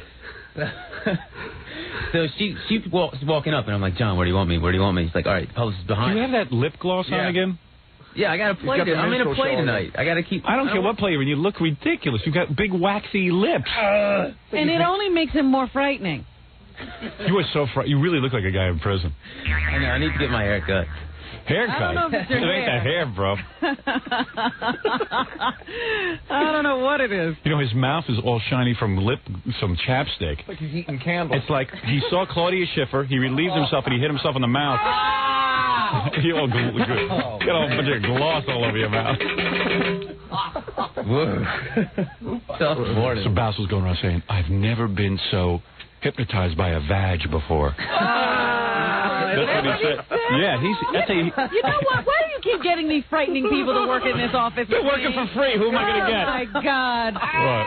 Basil Shakespeare. You know why I love Basil? Why? Because every other intern that's here comes up to me and says stuff to try to get on the air. And Basil just says stuff and doesn't even know it's wrong. Right. Well, that's why he gets on the air. Well, and he's in Colombia. What'd you say? I learned a big lesson this morning. What would that be? Just don't watch what I say around here. Well, I told you he was complaining about his roles in the play. He's tired of being cast as a good-looking guy. Aww. You are a good-looking guy, but you're scary-looking. You know, it's just all the plays I've done at school. It's like you play like the lover, Dude, be happy you're in it. Most guys. The bad part? Yeah, most guys. No, it's just like you don't get to show any emotion. Oh, please, you have none. Most guys would die to be the good-looking leading guy. And get to kiss the girl. Yeah. Dude. All right, anyway, so your job was to watch Claudia Schiffer. My job was to to hold the door while the publicist so that John would be interviewing her. And then get and you got hypnotized. Yeah, she walked in and I was standing like where Jackie is. Yeah. And she was standing right next to me, and I just like looked up at her and was totally stunned. You were stunned by her beauty. Yeah, before I lost total faith. I had in no her. idea of this. This is what was going on. No, I know I was having a fist fight with the security guard, and I don't know. That's the next thing I heard. Because he's blowing it. Meanwhile, he had to run back to his college dorm room and take care of his own sexual needs. You were that sexed up from just seeing her? Yeah, she's hot. Did she really? She's unbelievable. What do you call women? Vages? Is that your term? No, I don't. I never heard that. You did too. I said it this morning. All right, but I don't say that all the time. Maybe you're trying to impress Gary. Like you know what? Now that shiny stuff is right in the corners of his mouth, it looks very strange. So anyway, so you don't normally use that word. No. Yeah, maybe what? Not when he's talking to women. Depends. If it's someone that hot going out with David Copperfield, maybe. I see. I see. You know what? It just amazes me how men get vicious when they see something they like. Hey, you got it. It makes you hostile. You have to get hostile. You have to. Yeah. It's so out of reach. I use the C word. I don't even mess around with vag. Vag is not my vocabulary. That's not my style. It's so funny. That filthy, stinking C word. I mean, it just cracks me up that he's like, something that hot going on with David Copperfield. Now I want to kill somebody. Yeah, right.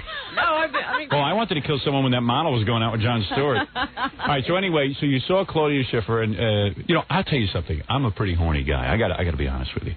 I'm one of the horniest guys on the planet, but I have yet to handle my sexual needs in a public bathroom. Never have you done that. Jackie's done that. Restroom. Jackie did it in high school. He started you doing. haven't lived till you've done that. Jackie's done it everywhere. I guess I'm not as horny as I think. I never did it. He was on a bus taking a school trip in high school, and some girl was making out with him or something.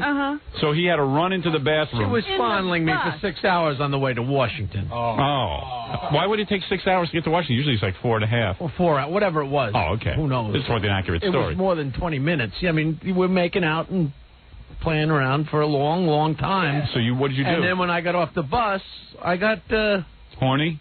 Lovers. I got blue balls. I heard he ran into the first bar he could find. I was walking. Wait, so let me get this straight. No. You're on a school trip. We're going to Washington with the class. I hear you. We got that part. And you were making out with this girl, and she was fondling you. And she was fondling. She was fondling. Okay, she was fondling. Sorry. Thank you. All the way to Washington. All right. You go to Washington, and then. Then we get off the bus, and they say, "Okay, you have free time." Allow me to talk. I'm asking you questions. You're on a witness stand. All right, you have free time. Yes, Judge. So you said, hey, I am like really horny here. I'm dying. I understand you were blue in the pants. It doesn't happen right away. You were achy. So you went into a bar? No, but it doesn't happen right away. I understand that. But you went into a bar. No, we were walking along in Washington as tourists. There was like 6 guys, including my friend Lance from the Coliseum. Okay. Who told us the story? Who told you the story. Right. You'll be thrilled. And we're walking along the street, checking out Washington, and all of a sudden it comes on like a slow pain. You must have had it at some point. I've had it. I have it today. And it gets worse and worse and worse. So finally I just said, you guys, I can't walk another step. And I just went into a bar. So you told them, look, I got to go in the men's room and take care of myself. Well, I didn't. I just said, look, I got to take care of some business here. I'll catch up with you. Right. Because you're a stranger in Washington, D.C. You don't know. So the other guys leave, and you go into... They're just kind of meandering along. I figured I'd, take care of business, catch up with them. So you ran into the bar. And it was a grungy little street corner bar with a little disgusting bathroom. Right. But I didn't And you said to the guy, look, I need to use your bathroom. No, I didn't say nothing. You just walked in and used the bathroom. There, put my foot up against the door. And did your thing. Did my thing, and when I was just about done, I guess I must have taken my foot away from the door because, you kind of get involved. And at the worst possible point, of course, somebody walked in, and there was no stopping the train. So. Oh, get out of here! Is that true? I swear to you. They saw it. Why does he always get caught? They saw you doing it? I was standing by the urinal, but I think it was pretty obvious. Why would you use a stall? There was no stall. The bathroom was like about 2 feet by 2 feet. Of course there's a stall. There was absolutely no stall. There's a urinal and no toilet? There's no urinal? There was. I don't remember, but there was no stall. If there had been a stall, I would have been in the stall. You're saying there was a toilet, but there was no wall. It was a grungy little hole-in-the-wall bar. All right. Good story. You've never been in a bar that didn't have a stall? I've been in 25 years ago. I'm saying there was a toilet there, but no stall. Yeah, there was no there was no hiding in that room. I see. And I wasn't going to do it in a bar. I'm not disgusting. Do they usually have urinals where there are no stalls? Yeah, sure. Really? Yeah. Sure. I thought he was saying it was just a urinal, and that if you had to make a number 2, you do it right in the urinal. Oh, no. Jackie has an amazing knack for making the totally abnormal sound like it's normal. Like, what's the big deal? I ran into a bar in Washington while I'm on a Have school you ever trip. had that real bad? I've had it real bad, but I got to tell you something. If I was in Washington, D.C., a stranger in a strange land, Where would you have gone? I think I just would have hacked it out for the day. I wouldn't have gone, yeah. Oh, come on. You ever had it? He had it just from looking at Claudia Schiffer. He's saying he had to run into a public bathroom. I'm telling you, I would have rather done it in front of the whole bar than the pain was unbelievable. Pain? I've never had that much pain. And I've been with girls, I've begged them over a course of 3 days. If you're fooling around with a girl and you're aroused for a real long time, no, I understand and you don't get the pain. To the end, I understand the pain. I never feel really, your pain. I feel your pain. You have never felt the pain. I'm telling you, I felt the pain. You have never felt the pain. My son, you have never felt the pain. I feel your pain. Jackie says you would have run into that bar. I'm telling you, in my whole life, I never ran into a public place. You know what? The pain of just having to do that in a public place would have been so bad. No, not at all. And Basil, you too. So you see Claudia Schiffer, and what is it? You run to your college dorm. And in the public bathroom there, you close your eyes and think of Claudia, and you are done. Now that's turn the radio off. He wasn't with the girl for 6 hours. No. This is I haven't been with the girl since I'm June. sorry, what? I haven't been with the girl since June, so that was... yeah, you didn't hear about the spot? No, what is this? He's like... I have no microphone on. You're not on. He's, Basil's now celibate. He won't have sex with a girl. Why? Just wait until I'm married. What? Why now are you waiting? You have obviously used your equipment before. It's a cleansing of the soul thing. You know? A-hole. You're going to wait till you're married? Let me tell you something, pal. I'm married. I got to tell you something. There's nothing to wait for. There's nothing to wait for, man. I'm married, man. I've been with the same woman 20 years. You're going to need those I'm dreaming of the freedom you have. Marriage is the beginning of the cleansing of the soul. Yeah, right. Is he way wackier than we even... You're retarded. Howard, wouldn't you say that you needed all those experiences you had before marriage? Let me tell you something, Robin. Keep you married? If I hadn't had a sex life before I was married, I'd have nothing to fantasize about now while I'm there doing what you were doing in this public bathroom. So you would encourage me to do this before marriage? You got to understand something, Robin. I have been taking care of my own business, my own BA business, every night now of my married life for the last 10 years.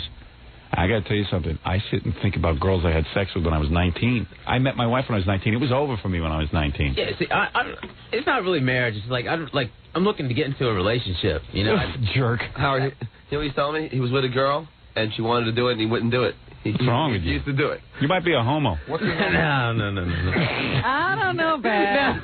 As Basil, Peter in the prison food. As Basil would say, hey, man, I ain't into no butt love. What happened to you in prison, dude?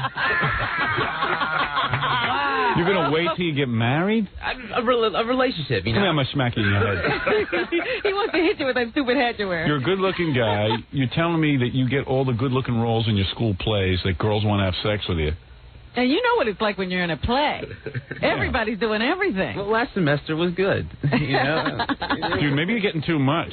That's what happens with a lot of gay guys. They go off the end. Guys a lot of good-looking guys are gay. You know why? Why? They get so many girls after a while. They go, well, it gets old. It gets old. No, maybe I got to go get a guy. But like that's how guys become gay. But like a gay friend of mine said one time, he's like, man, women are just built for sex, aren't they? Who said that? This gay friend of mine. Well, why is he gay then? I don't know. What are you? Are you? Trying to get in your pants. Oh no, he's a good friend of mine. He knows, and he's. So what are you supposed to? What did you say to him? No, men are built for sex. Hey, I'll bet you I'm built for sex. What did that point? That had no point in the story. No, he's talking about. So what happened? You went and you saw Claudia Schiffer. So then you went back to the school bathroom. Now, were the other guys in the bathroom? No, I mean it was just empty that day. You were in a stall, weren't you? Yes, indeed. Oh, you've got class. You're not like Jackie. What? You know, after Basil told me this, I said, geez, you know, I never heard anything like this. So I asked a couple of the other people that worked here. I said, have you ever done that in a public place? And one of the other guys goes, that works here, he said, does a greyhound count? When somebody did in the bathroom of a greyhound. No, that doesn't count. That's worse than a greyhound. What is that? You mean inside the bus? Yeah. In a moving vehicle? Well, you know, they got That's those little bathrooms in the back. That's and have you ever been on a long road trip? Oh, man. Basil, man, you're a horny dude. Well, you know, Hey, dude, I haven't been with a woman in 3 weeks. I haven't had sex in 3 weeks. I haven't been on a date. I'm not lying. You know, I didn't have sex this weekend. I didn't have sex the previous weekend. It's been 2.5 weeks. 1 minute you say, I do it once a week. No, but we've skipped that now. Wait a second. Didn't Mr. Zarimba and Allison... 2 weeks ago. Keep track, boys. Wow. That was... Yes, it was. Okay, at the log Basil's up. counting Sorry. for you. Thank you. I'm trying to see if anybody... I'm married 20 years. I'm not like waiting till I get married. I just like to meet someone cool and like... You know what? I don't care what you do. All right, so what happened? So Claudia Schiffer... Yeah, so then... I don't understand something. When you're in the bathroom at Columbia, don't you get nervous that someone's going to walk in? And aren't you making noise? Claudia. Well, you start off not making noise, you know what I mean? I never make noise when I do quiet. it. I don't even make noise when I'm having sex with my wife because she goes, man, you're really quiet. Do you like doing this? I go, that's me, man. But you must... See, I have a theory that you don't like sex at all. I love it. I don't think so. You must breathe heavy, though. You don't realize how much noise you're making. I don't. I'm telling you, I don't make a peep. I live in an open... Sometimes she thinks I'm dead. I don't make any noise. I mean, quiet as a church mouse. There's nothing. No one's ever made me moan.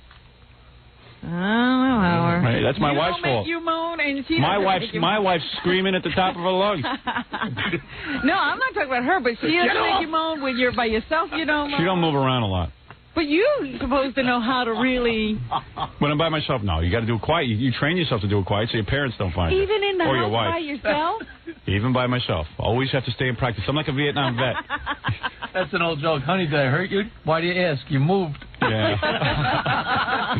My wife hardly moves at all. She don't like it. She's not real active in bed.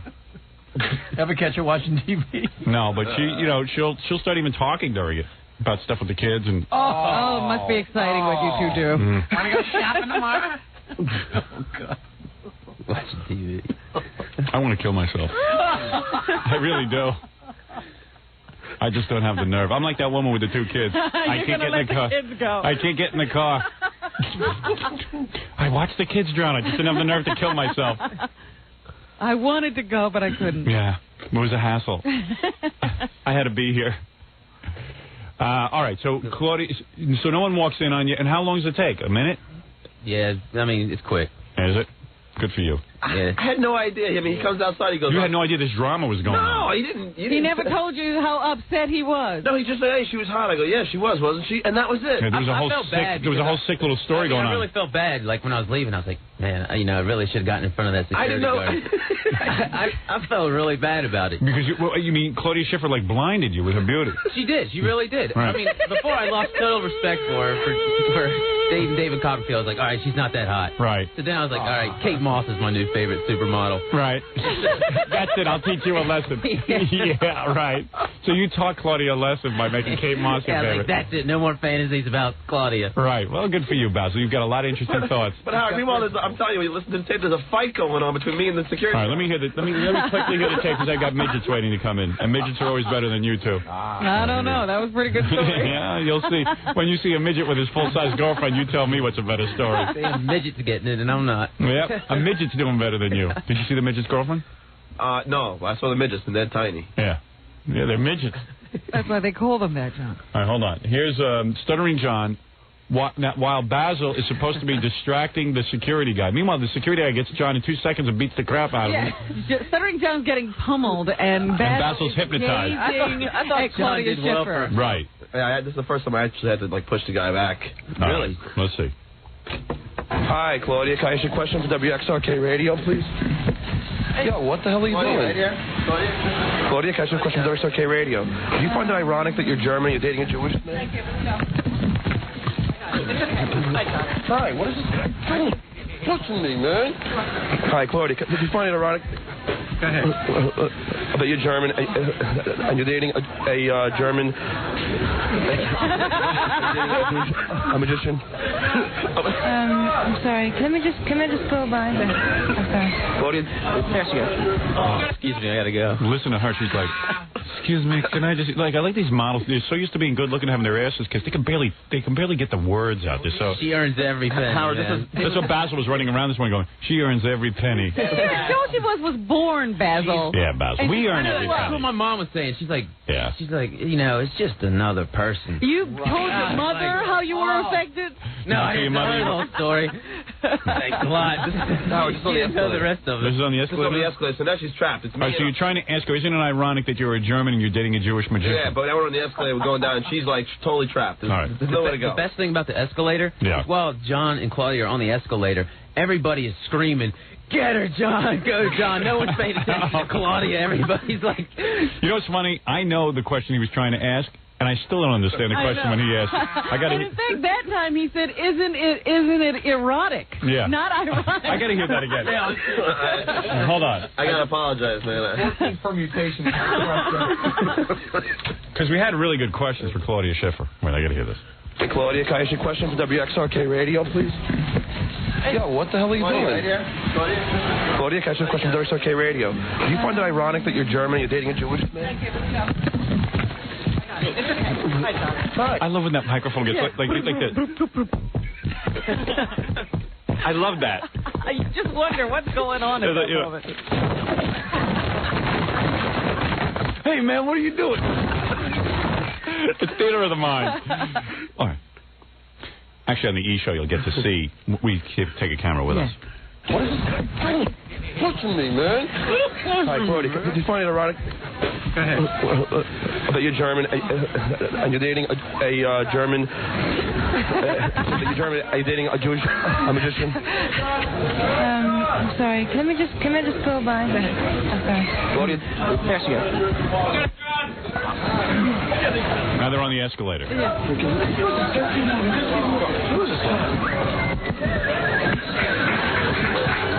Who's applauding? That's for John. Oh, is that right? Everybody's applauding for and John. And who's this guy pushing you? He's just really being like... Big guy? Yeah, big black guy. Big black guy? Yeah. And he's really being like, I don't understand. Well, he's trying to do his job, you know, and he's probably like trying to act like a cop he or something. took full pride in that job. Yeah, right. I mean, hey, finally, probably no one even bothers her. It's probably like, wow, now I got something to do. Yeah, I was bored until now. Well, now I can prove to this woman that When I finally turned around at the end of the whole thing. Yeah, when you finally went, so you don't even. Blindly like you're supposed to watch out for this security guy, and meanwhile you're busy watching Claudia because you're so enamored with her and hypnotized that you can't even. You don't even know any of this is going on. When I turn around, John's shoving this guy into a stack full of calendars. You know what? Claudia's the magician. Right. She gets guys beating each other up as she walks through an airport. You know, and what an ego boost. No wonder she can't even talk. It's like, guys are beating each other up just because he's walking along. Basil can't do his job. Yeah, right. One guy's hypnotized. Two guys are pushing each other into a magazine rack. Yeah, after I threw this guy against the calendars, all this is going on. Claudia's alone. There's no one by her. Except for me. Except for me. Basil, who's an ex-con. At least you're going to answer a question, I couldn't believe how close I got to her. You're the ex-con. But how is she going to answer a question now? And she just seen me throw this guy against the calendar. Let me see what's going on here. Hey, Claudia, do you ever post for pictures when you're menstruating? This guy, he's doing his job. Who's saying Johnny's doing his job? The manager of the store. Because we had some really good questions. Yeah, really great questions. We got a really good interview prepared for her. She didn't answer one question, did she? Have you ever seen your gynecologist frown? Did you ever catch one of your boyfriends sniffing his fingers? Oh. Who's a bigger dumbbell, Elle McPherson or Christy Brinkley? Did you ever have an orgasm riding a horse, which a lot of guys like to know? Why don't you date normal guys, like Basil? Is Naomi Campbell the model with the biggest ego? How much money would it take for you to have sex with Bob Barker? Like cool questions that no one ever asked. Well, I'm telling you, if this thing didn't happen, she would have talked to me the whole time. Yeah, sure. If it weren't for Basil, you'd have a great interview. Yeah, thanks to Basil. Man. You got hypnotized. All right, well, what are you going to do? All right, at least you went back to Columbia and took care of your problem. Don't take Basil on any more of those calls.